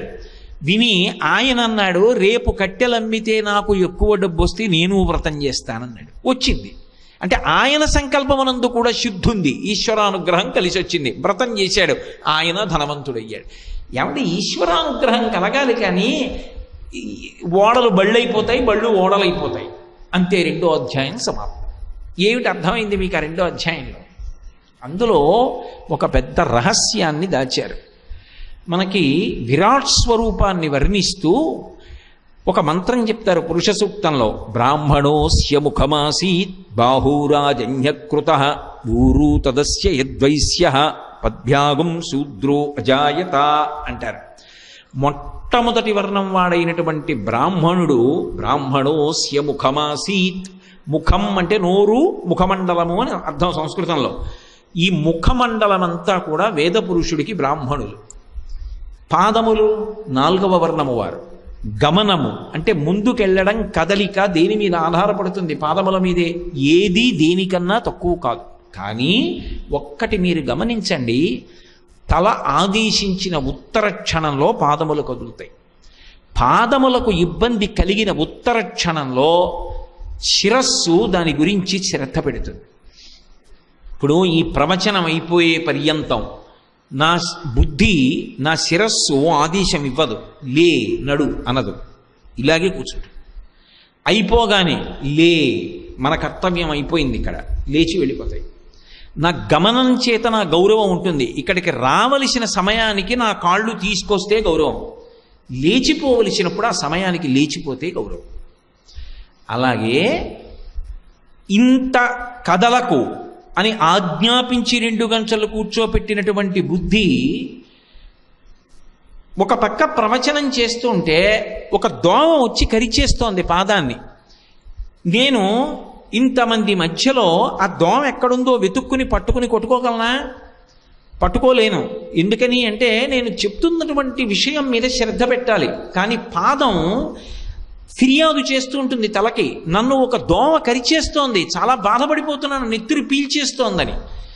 ఈ ప్రవచనం చేస్తూనే వెంటనే శిరస్సు అంటుంది, ఓ పాదమా బెంగ పెట్టుకోకు, ఓ కుడి పాదమా నువ్వులే, ఎడమ పాదానికి యువతల వైపు చీలమండ దగ్గర దోమ కరుస్తోందిట, నువ్వు కదిలి సభంతటికి కూడా అసహ్యంగా ఉండకుండా ఏదో ఒబ్బిడిగా పాదం కదిపినట్టుగా కదిపి పంచ అంచు వెనక నుంచి బొటనవేలుతో చీలమండ మీద రుద్ది దోమ పోయేటట్టు, దురద పోయేటట్టు ఒక్కసారి గోకో అంటుంది. మీకు తెలియదు, నా పాదాలని శిరస్సు రక్షిస్తుంది తప్ప నేను ప్రవచనంలో ఉన్నాను, నువ్వు దోమ కొరిస్తే నాకెందుకు అంటుందా? అనదు. తల చెప్పింది పాదం చేస్తుంది, పాదం బాధ తల పట్టించుకుంటుంది. నీ గురించి నేను పట్టించుకునేటేమిటి, కింద ఉన్నదానివి అని అనదు తల. లోకం కష్టం తన కష్టంగా భావిస్తాడు బ్రాహ్మణుడు. బ్రాహ్మణుడు ఏ మార్గంలో వెడుతున్నాడో సమాజం ఆ మార్గంలో వెళ్ళిపోతుంది. అందుకే ప్రమాణములలో ధర్మానికి ఒక ప్రమాణం ఏది అంటే శిష్టాచారం. పెద్దలైన వారు ఎలా ప్రవర్తిస్తారో అలాగే ప్రవర్తిస్తుంది సమాజం. కాబట్టి బ్రాహ్మణుడు చేశాడు, కట్టెలు కొట్టేవాడు చేసేశాడు. కాబట్టి సమాజము పరిపుష్టముగా ఉండాలి అంటే అందరినీ హక్కున చేర్చుకొని సలహా చెప్పగలిగిన ఉదార బుద్ధి కలిగిన వాడై ఎవరుంటాడు అంటే బ్రాహ్మణుడు ఉంటాడు. అలా సమాజాన్ని ఆదుకుంటాడు అన్నది ఆ కథకి అంతరార్థం. అలా ఉన్ననాడు ఇద్దరి మధ్య చక్కటి సమన్వయం ఉంటుంది, అలా నడుస్తుంది సమాజం. తల చెప్పినట్టు కాళ్ళు నడుస్తున్నాయి, శరీరం అంతా నడిచేసిందంతే, ఇంకా గమ్యాన్ని చేరిపోతారు. గమ్యం చేరడానికి ఈ 2 అటువంటి సమన్వయంతో ఉండాలి. ముందు నమ్మకం ఎవరికి ఉండాలి అంటే బ్రాహ్మణుడికి ఉండాలి. తనకే నమ్మకం లేదనుకోండి, తాను చెప్తున్న మాట మీద తనకి నమ్మకం లేకపోతే అది ఫలించదు. మీకు నేను ఒక ఉదాహరణ చెప్తాను. రామచంద్రమూర్తి యుద్ధం చేస్తున్నారు, ఎందరో దేవతలు వచ్చి చూస్తున్నారు. తతో యుద్ధ పరిశ్రాంతం సమరే చింతయా స్థితం రావణంచాగ్రతో దృష్ట్వా యుద్ధాయ సముపస్థితం ఉపాగమ్య బ్రవిద్రామ అగస్త్యో భగవాన్ ఋషి. అందరితో పాటు అగస్త్యుడు వచ్చాడు. చూశాడు, అయ్యో రాముడు బడలిపోతున్నాడే, గబగబా దిగొచ్చాడు. రామ రామ మహాబాహో శృణు గృహ్యం సనాతనం. ప్రేమ, రామా రామా ఇలారా 2 మాటలు పిలిచాడు. ప్రేమ ఉందనుకోండి, రే నాన్న నాన్న ఇలారా అంటే నా కొడుకుని, అలా రామా రామా ఇలారా. అగస్త్యో భగవాన్ ఋషి పిలిచి ఆదిత్య హృదయం పుణ్యం, నీకు ఆదిత్య హృదయం అనే మంత్రం ఇస్తున్నాను, జపం చెయ్యి, అపారమైన శక్తి పొంది రావణాసుర సంహారం చేసేస్తావు అన్నాడు. ఇప్పుడే గురుగారు యుద్ధం చేస్తుంటే అనలేదు రాముడు. గురువు శక్తి అటువంటిది. గబగబా వెళ్ళి విన్నాడు, ఉపదేశం పొందాడు. త్రిరాచమ్య శుచిర్భూత్వా ధరురాదాయ వీర్యవాన్ రావణం ప్రేక్ష హృష్టాత్మా యుద్ధాయ సముపాగతిం. వెంటనే ధనస్సు పట్టుకుని యుద్ధానికి వచ్చాడు. బ్రహ్మాది దేవతలు నిలబడి చూస్తున్నారు ఏమవుతుంది యుద్ధం అని. రావణుడు మరణించాలి మరణించాలని కోరుకుంటున్నారు వాళ్ళందరూ. అయ్యి బాబోయ్ ఆలస్యం అయిపోతోంది, రాముడు డసిపోతున్నాడని. అగస్త్యుడు అక్కడ లేడు, వెళ్ళిపోయాడు. జగామచ యథాగతం, ఎలా వచ్చాడో అలా వెళ్ళిపోయాడు. మరి ఉపదేశం చేసినవాడు శిష్యుడు జపం చేస్తున్నాడు, లేచి రావణ సంహారం చేయడం చూడాలా? చూడలేదు, వెళ్ళిపోయాడు. ఎందుకు వెళ్ళిపోయాడో తెలుసా? నేను ఆదిత్య హృదయం ఇచ్చిన తర్వాత ఇంకా రావణాసురుడు బతికుంటాడా? నేను ఇచ్చినప్పుడే వాడు చచ్చిపోయాడు, వెళ్ళిపోయాడు. తన చెప్పిన మాట మీద తనకంత నమ్మకం ఉండాలి. తనకే తను చెప్తున్న మాట మీద నమ్మకం లేకపోతే ఇక అవతల వాడికి ఏ గురి కుదురుతుంది? బ్రాహ్మణుడికి ఆ శ్రద్ధ ఉన్నది, ఆ గురి ఉన్నది. అందుకు శంకర భగవత్పాదుడి శ్రద్ధ అన్న మాటకి శాస్త్రస్య గురువాక్యస్య సత్యబుద్ధ్యావధారణ సా శ్రద్ధ కలితా సిద్ధి యా వస్తూపలభ్యతే అంటారు. ఆ విశ్వాసం ఉన్నది, చేశాడు, అనుగ్రహింపబడ్డాడు. బ్రాహ్మణుని యందు 4వ వర్ణం వారికి శ్రద్ధ ఉన్నది, ఆయన బ్రాహ్మణుణ్ణి నమ్మాడు, అనుగ్రహింపబడ్డాడు. ఇలా వచ్చింది ఆ అబ్బాయి కథ. కల్పన చెప్తున్నారు నారాయణమూర్తి. అంటే మీరు కూడా అలా ఉండండి. అందరూ అలా చక్కగా ఒక శరీరంలో అంగప్రత్యంగములు ఎలా ఉంటాయో అంత ప్రేమతో కలిసి ఉండండి. ఇది చెప్తున్నారు ఆయన. ఎంత విశాల బుద్ధితో చెప్పిన వ్రతం, ఎంత కారుణ్యంతో, ఎంత దయతో చెప్పినటువంటి వ్రతం, ఎవరికీ అధికార భేదం లేకుండా అందరూ పాటించడానికి యోగ్యతనిచ్చినటువంటి వరం. అందుకే దంపతులుగా కూడా కాదు, ఒక్కళ్ళుగా చేసిన అనుగ్రహింపబడిన వ్రతం. అందుకే కథాంతర్భాగంగానే కష్టం వస్తే భర్త పక్కన లేకుండా వ్రతం చేసేసింది లీలావతి. చూడండి, అక్కడికి 2వ అధ్యాయం పరిసమాప్తి. ఎన్ని మాటలు మీరు ఆ కథ వినండి, అందులోంచి నెగడులో కర్ర పెట్టి తోస్తే నిప్పు రవ్వలు ఎలా పైకి రేగుతాయో అలా ఎన్నో కొత్త విషయాలు వస్తాయి. నేను మీకు యథార్థం చెప్తున్నా, గొప్పగా చెప్పట్లా. ఒక్క సత్యనారాయణ వ్రత కథ వేదాంతర్గతమైన విశేషములు అని చెప్తే 3 నెలలు చెప్పినా సరిపోదు. నేను విహంగ వీక్షణంగా చెప్తున్నానంతే. అన్ని రహస్యాలు చొప్పించారు ఆ కథల్లోకి. అందుకు వినండి వినండి వినండి అని మళ్ళీ మళ్ళీ మళ్ళీ మళ్ళీ చెప్తారు ఆ కథ. ఎన్ని మాటలు విన్నా కొత్త విషయాలు ప్రచోదనమవుతాయి. ఓ ఇలా బ్రతకాలని అర్థం అవుతుంది. ఇక 3వ కథ దగ్గరికి వచ్చేటప్పటికీ తుంగధ్వజుడు అనే ఉల్కాముఖుడు అనేటటువంటి రాజు, ఆయన భద్రశీల అనబడేటటువంటి నది. నేను మీతో మనవి చేశా కదా, కొన్ని పేర్లు చెప్తారు, కొన్ని పేర్లు చెప్పరు. ఆ చెప్పడం చెప్పకపోవడంలో కూడా విశేషం. ఉల్కాముఖుడు, ఉల్కా అంటే కాంతిపుంజం, అంత కాంతిపుంజము వంటి ముఖము కలిగినటువంటి వాడు. ఏమిటి దాని అర్థం అంటే క్షాత్ర ధర్మం ఎరిగిన ఉండడమే ఆయన యొక్క కాంతికి కారణమై ఉన్నది. ఏమిటి ఆ క్షాత్రధర్మం అంటే ఒక క్షత్రియుడికి మొట్టమొదట ఉండవలసిన నమ్మకం దేని మీద అంటే శాస్త్రం మీదే. అందుకే చూడండి, రామరాజ్యం అంటుంటారు. రామరాజ్యం అంటే రాముడు వచ్చి పరిపాలిస్తేనే రామరాజ్యం అవుతుందండి అని నేను అన్నాను అనుకోండి, మళ్ళీ రామావతారం వస్తే తప్ప రామరాజ్యం రాదు. కానీ రాముడి రాజ్యం రామరాజ్యమై అందరూ ప్రజలు సుఖపడ్డారంటే కారణమేమి అంటే రామరాజ్యంలో రాముడు రాజ్య పరిపాలన చేసినప్పుడు ఆయనకి ప్రమాణం ఏది అంటే శాస్త్రము ప్రమాణము. అందరూ చెప్పిన మాటలు వింటాడు. ఆఖరణ రాముడు ఏమంటాడంటే రామాయణంలో శాస్త్రం ఇలా చెప్పింది కాబట్టి నేను ఇలా చేస్తానంటాడు. శాస్త్రము ప్రమాణము, తస్మాత్ శాస్త్రం ప్రమాణం తే కార్యాకార్యం వ్యవస్థితౌ. శాస్త్రమును ప్రమాణముగా చేసుకుని ఎప్పుడు ఎక్కడ ఎవరు పరిపాలన చేసినా అది రామరాజ్యం అవుతుంది. ఆయన ధర్మం ఏమిటి అంటే క్షత్రియ ధర్మాన్ని పాటిస్తాడు. అందుకే ఆయన నదీ తీరంలో చేస్తున్నాడు ఈ వ్రతాన్ని. అంటే దేశకాలముల యందు ధర్మాన్ని పాటించాడు. నేను చక్రవర్తిని, నేనో నదీ తీరానికి వెళ్ళి చేసుకోవడం ఏమిటి? అంతఃపురంలో ఇంత వైభోగం ఉంటే ఇందులో చేసుకోలేనా?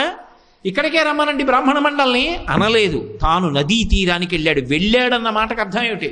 మహారాజా అంతఃపురంలో కూర్చుని చేయడం కాదు, నదీ తీరానికి రా, ఇక్కడ చేస్తే మంచిది అన్నాడు. ఇంటి పురోహితుడు తప్పకుండా అవతల వస్తున్నాను అన్నాడు. అంతే అని భార్యాసమేతుడై వెళ్ళి వ్రతం చేస్తున్నాడు. ఇది పడవలో వర్తకం కోసం వెళ్ళిపోతున్నటువంటి సాధువు అని పేరు కలిగినటువంటి ఒక శిష్యుడు చూశాడు. ఆయన దిగొచ్చి ఒక మాట అడిగాడు. అందులో ఒక విశేషం చెప్పారు. గొప్ప ధర్మం ఎరిగిన వాడు, సంతతము దేవాలయ దర్శనం చేసేటటువంటి వాడు, భక్తి తత్పరుడైనటువంటి ఉల్కాముఖుడు చేస్తున్నాడు. భద్రశీల అన్నది పేరు. భద్రశీల అంటే సమస్త భద్రతని ఇవ్వడము స్వభావమైనటువంటి నది. ఒక్కొక్క నదికి ఒక్కొక్క అధిష్టాన దేవత ఉంటారు. ఆ అధిష్టాన దేవత కొంతమందికి దర్శనమిస్తారు. అలాగే నగరాలకి అధిష్టాన దేవతలు ఉంటారు. ఒకానొకప్పుడు రామచంద్రమూర్తి అవతార పరిసమాప్తి అయిపోయిన తరువాత కుశుడు రాజ్యాన్ని విడిచిపెట్టి, ఆ రాజధానిని విడిచిపెట్టి వేరొక చోటకి వెళ్ళి పడుకుంటే అయోధ్యానగర అధిష్టాన దేవత ఆయనకి కనపడింది. నువ్వు మహారాజువి, ఇక్కడికి ఎందుకు వచ్చావు అని కనపడింది. నగరానికి అధిష్టాన దేవతలు ఉంటారు. అందుకే ఏదైనా ఊరు విడిచిపెట్టి వెళుతున్నాం అనుకోండి, పొలిమేర దాకా వెళ్ళిన తర్వాత అధిష్టాన దేవతకి నమస్కారం చేస్తాం. నేను అన్నవరం వస్తున్నాను అనుకోండి, ప్రతిరోజు కారులో వస్తున్నా కాకినాడ పొలిమేర దాటుతుండగా కారులో చెప్పులు ఇప్పి ఓసారి అమ్మవారికి నమస్కారం చేస్తా. అమ్మ, ఊరి పొలిమేర దాటుతున్నా, ప్రవచనం కోసం పెడుతున్నా, నన్ను మళ్ళీ క్షేమంగా తీసుకురామ్మా అంటాను. మళ్ళీ పొలిమేర దగ్గరికి వెళ్ళేటప్పటికీ మళ్ళీ చెప్పులు ఇప్పి మళ్ళీ అమ్మకి నమస్కారం చేస్తా. అమ్మ, నన్ను క్షేమంగా తీసుకొచ్చావు, నన్ను ఇలాగే కాపాడుతూ ఉండంటాను. ఊరి అధిష్టాన దేవతకి నమస్కారం చెయ్యకుండా పొలిమేర విడిచిపెట్టకూడదు, పొలిమేర లోపలికి ప్రవేశించకూడదన్నది శాస్త్రవాక్కు. కాబట్టి ఆయన ఏం చేస్తున్నాడు? ఆ ధర్మనిరత కలిగిన వాడు, అందుకు చేస్తున్నాడు. నదీ తీరం అంతఃపురంలో చేసుకోలేడా? చెయ్యలేదు. నదీ తీరం అంతకన్నా శ్రేష్టము అయినప్పుడు అక్కడే చేస్తాడు. అంటే ఇప్పుడు దేని మీద నమ్మకం? శాస్త్రం మీద నమ్మకం. పునః పునః పునః కథ దేని మీద ఉంచుకుంటోంది? గురువాక్యము శాస్త్రవాక్యము నమ్మడం నేర్చుకో. జీవితంలో మళ్ళీ మళ్ళీ మళ్ళీ మళ్ళీ శ్రద్ధ గురించి మాట్లాడుతున్నారు ఆ కథలో. తప్ప నీ ఇష్టం వచ్చినట్టు ప్రవర్తించవద్దు, నేను ఇలాగే చేస్తానని చెయ్యవద్దు. ప్యాంటు చొక్కాతో చెయ్యకు, చక్కగా పంచకట్టుకో, చొక్కా తీ, బనీన్ తీ, ఉత్తరీయం వేసుకో. పురుషుడు వ్రతం చేసేటప్పుడు, ఈశ్వరారాధన చేసేటప్పుడు గుండెలు కనపడాలి ఈశ్వరుడికి. అలా కూర్చుని చెయ్యి తప్ప అలా చెయ్యవద్దు. అది దోషభూయిష్టం. ఎందుకు అలా చేస్తావు? అది తీసేయడంలో నీకు అభ్యున్నతి ఉన్నది. అది నిన్ను కాపాడుతుందా? కాపాడదు. ఎలా శాస్త్రము పలికిందో అలా చేసిన నాడు నీకు అభ్యున్నతి కలుగుతుంది. శ్రద్ధ అన్న మాట మీద ఉంచుకుంటోంది కథ అన్నది మీరు గమనించాలి అక్కడ. అది కేవల కథ కాదు, వేదాంతర్గతమైన ఎన్నో విషయములకు ఆటపట్టు సత్యనారాయణ స్వామి వారి వ్రత కథ. కాబట్టి ఇప్పుడు ఆయన భద్రశీలా నదీ తీరంలో చేస్తున్నాడు. ఈ సాధు వచ్చాడు, ఎందుకు చేస్తున్నావు అని అడిగాడు. అంటే ఆయన కామ్యంగా చేస్తాడు. ఏది చేసినా అంటే నాకు ఈ కోరిక తీరుతుందా అంటే కించిత్ వ్యాపార ధోరణి ఉంది. అయితే ఒక కోరిక తీరాలని భగవంతుడి దగ్గర అనుష్ఠానం చెయ్యొచ్చా? నాకేదో కోరిక అంటే నేను అమెరికా అధ్యక్షుడిని అవ్వాలంటే పేరాశ, అసలు ఉండకూడని కోరిక. నాకు మనవడు పుట్టాలనో కోరిక ఉంది, నా కొడుకు పుట్టాలని. తప్ప నా వంశం నిలబడాలని నేను కోరుకోకూడదా? అది అవసరం, ఉండాలి తప్ప అలా లేకుండా ఉండకూడదు. అప్పుడు దాన్ని అవసరం అంటారు తప్ప కోరికే అనరు. దాన్ని భగవంతుడికి చెప్పవచ్చు, తప్పు లేదు. నేను చెప్పడం ఏమిటి? ఈశ్వరుడు ఒప్పుకున్నాడు. ఆర్తో జిజ్ఞాసురర్థార్థీ జ్ఞానీచ భరతర్షభ, ఈ నలుగురు నా దగ్గరికే వస్తారా అని చెప్పాడు. ఆర్తి కలిగిన వాడు జిజ్ఞాసువు, డబ్బు కావాలనుకున్నవాడు, జ్ఞానము కావాలనుకున్నవాడు నన్ను ఆశ్రయిస్తాడన్నాడు. ఒక అవసరం తీరకపోతే ఎవరికి చెప్పుకుంటామండి? పరమేశ్వరుడికి చెప్పకపోతే ఆయనకే చెప్పాలి. అది తప్పేం కాదు. కానీ అన్ని వేళలా దాని ఒక్కదాని కోసమే వెళ్ళకూడదు. భక్తితో సంతోషంతో కూడా వెళ్ళాలి. నాన్నగారి దగ్గరికి వెళ్ళి అవసరాలు చెప్పచ్చు, కానీ ఏ అవసరం లేకపోయినా నాన్నగారికి ప్రేమతో కాళ్ళు ఒత్తడానికి కూడా ఒక్క రాత్రి అయినా కూర్చోవాలిగా. అవసరం ఉంటేనే నాన్నగారి దగ్గరికి వెళ్తావా? అవసరం లేకపోయినా నాన్నగారి కాళ్ళు పట్టుకోవాలి కదా. దాని తాత్పర్యాన్ని అలా తీసుకోవాలి. కాబట్టి అప్పుడు అది భక్తి, పండిన భక్తి అవుతుంది. అప్పుడు అసలు మనం అడగక్కర్లేదు. ఏరా అని తండ్రి అడిగిస్తాడు. అది బాగా పరిణితి చెందుతున్నటువంటి భక్తి. కాబట్టి ఇప్పుడు ఆయన అన్నాడు, నాకు సంతానం కావాలి, అందుకు వ్రతం చేస్తున్నాను. అంటే నాకు సంతానం కలిగితే చేస్తానం లేదు, నాకు సంతానం కలిగి తీరుతుంది ఈ వ్రతం చేశాక. ఈశ్వరానుగ్రహం కలిగాక ఎందుకు కలగదు నాకు పుత్ర సంతానం? కాబట్టి ఏదో పుత్ర సంతానం కలగడం కాదు, వంశోద్ధారకుడు, మంచి క్షాత్రధర్మం ఉన్నవాడు, వంశమును తరింప చేయగలిగిన వాడు కావాలి. అటువంటి వంశాంకురము ఈశ్వరానుగ్రహము చేత కలుగుతుంది. కాబట్టి ఇప్పుడు ఆయనకి పిల్లలు పుడితే చేస్తానంట లేదు, ఈ వ్రతం చేస్తున్నాను పుడతారన్నాడు. అంటే ఇది పరిపూర్ణ విశ్వాసం. పరిపూర్ణ విశ్వాసంతో వ్రతం చేస్తున్నాడు. విన్నాడు సాధువు. ఆయన వైశ్యుడు. అంటే వైశ్యుడైనంత మాత్రం చేత అందరికీ అటువంటి ఆలోచన వస్తుందని చెప్పడానికి వీలు లేదు. చూడండి, అదే చమత్కారం. ఆయన పేరేమి? సాధువు. సాధువు అంటే ఏమిటి? శాస్త్రము మీద అపారమైన నమ్మకం ఉన్నవాడిని సాధు పురుషుడు అంటారు. అందుకే భాగవతంలో శుద్ధ సాధులందు శురలందు శృతులందు గోవులందు విప్రకోటియందు ధర్మ పదవియందు తవిలి నాయందు వాడెన్నడలుగు నాడే హింస పొందు అంటారు శ్రీ మహావిష్ణువు. సాధువు అంటే శాస్త్రమునందు పరిపూర్ణమైన విశ్వాసం ఉన్నవాడు. ఈ కథలో ఉన్న చమత్కారం ఏమిటో తెలుసా? పేరుని బట్టి అవతల వాడి సమర్థత చెప్పడం సాధ్యం కాదు. ఎందుచేత? మరోలా అనుకోకండి. నన్ను చూపించి శాస్త్రి గారండి ఆయన అన్నారు అనుకోండి, నాకు ఏ శాస్త్రము రాదు, నేనే శాస్త్రిని. శాస్త్రి అంటే శాస్త్రం ఎరిగినవాడు శాస్త్రి. నన్ను చూపించి ఈయన శాస్త్రి గారండి అంటే, కోటేశ్వర శాస్త్రి గారండి ఈయన అన్నారు అనుకోండి, ఆ శాస్త్రి అన్న మాట నాకు ఎలా అన్వయం అవుతుంది? నాకేమొచ్చు? శాస్త్రి అన్న మాట నన్ను పిలిచినా, ఎవడో శాస్త్రి గారు ఇలా రండి అన్నా కూడా అది నాకు ఎలా అన్వయం అవదో, నా పేరులో శాస్త్రి అని ఉన్నా నేను ఎలా కాలేకపోయానో, అలా పేరున్నంత మాత్రాన కూడా ఉంటుందని అనుకోవద్దు. అలా లేదని ఉండదని అనుకోవద్దు. పేరుని బట్టి ఉండదు. దీన్నే బహుశా తరువాతి కాలంలో all that glitters is not gold అన్న ప్రొవెర్బ్ ఇంగ్లీష్లోకి తీసుకొచ్చారేమో. మెరిసేదంతా బంగారం కాదు అని. పేరు సాధువు, లోపల శాస్త్రమునందు విశ్వాసము పూర్ణత్వంతో లేదు. కాబట్టి ఆయన ఏమన్నాడంటే, నాకు సంతానము కలిగితే చేస్తాను. ఆయన సంతానము కలుగుతుంది, ఈశ్వరానుగ్రహం కోసం చేస్తున్నాను అంటే ఆయనకి అపనమ్మకం లేదు. కలడందురు దీనుల ఎడ కలడందురు పరమయోగి గణముల పాలిన్ కలడందురు అన్ని దిశలను కలడు కలండనెడువాడు కలడో లేడో కొద్దిగా అనుమానం. అందుకని కలిగితే చేస్తాను. చటుక్కన చేసేస్తే డబ్బు అనవసరంగా ఏమైపోతే ఓ చిన్న అనుమానం లోపల. అంటే పూర్ణ విశ్వాసం కాదు. పేరు సాధువు. అయినా చూశాడు ఈశ్వరుడు. అంటే ఈయన ఈ మాట మాత్రం ఎందుకన్నాడు అంటే, పెళ్ళయి చాలా కాలం అయింది, పిల్లలు లేరు. ఇప్పుడు ఆయన చూశాడు, పోన్లేరా. ఆయన దయామయుడు కదూ, నాలా కఠినంగా కూడా మాట్లాడు కదా ఆయన. అందుకని ఆయన అన్నాడు, పోన్లే. పాపం మనసులో బాధపడి కదూ, స్వామి బిడ్డ పుడితే నీకు వ్రతం చేస్తానన్నాడు కదూ, సంతానము కలిగితే అన్నాడు కదూ, ఇతను చేసినటువంటి పాపకర్మల వలన ఇతనికి సంతానము కలగకూడదు. నేనేం చెయ్యాలి ఇప్పుడు? కనీసం బాధపడుతున్నాడు కాబట్టి అపుత్ర పుత్రిణస్సంతు పుత్రిణస్సంతు పౌత్రిణ. ఒకవేళ కొడుకులు పుట్టవలసినంత పుణ్యం లేకపోతే ఓ కూతురునిద్దాం. ఆ కూతురుకో కొడుకు పుడితే దౌహిత్రుడు వచ్చినట్టు కొడుకు పుట్టినట్టే లెక్క. కాబట్టి అలా అతనికి అనుగ్రహాన్ని ఇచ్చేద్దాం అని చెప్పి మనసులో సంకల్పం చేసి దయాళువై ఒక మంచి కూతురినిచ్చాడు. ఇంకా కొడుకు పుడితే ఒక వంశాన్ని తరింపజేస్తాడు, కూతురు 2 వంశాలని తరింపజేస్తాడు. కాబట్టి అతన్ని అనుగ్రహించడానికి, అతని పాపాన్ని శమింపచేయడానికి ఆయన సంకల్పానికి అనుగ్రహించేశాడు. నాకు కొడుకు పుడితే అన్నాడా, సంతానం కలిగితే అన్నాడు. సంతానం అంటే కొడుకు అవ్వచ్చు, కూతురు అవ్వచ్చు. స్వామిదా తప్పు, ఈయనదా తప్పు.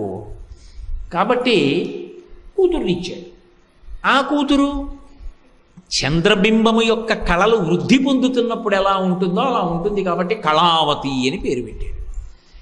భార్యతో ఇంటికి వెళ్ళి చెప్పాడు, నేను ఇలా సంకల్పం చేశానేవో అన్నాడు. ఆవిడ పాపం, నేను తల్లిని అయితే బాగుండు అనుకుంది. అయింది కదూ, సంతోషించి ఆవిడంది, ఏమండి సంతానం కలిగితే అన్నారు కదా, కలిగింది కదా, సత్యనారాయణ వ్రతం చేద్దాం.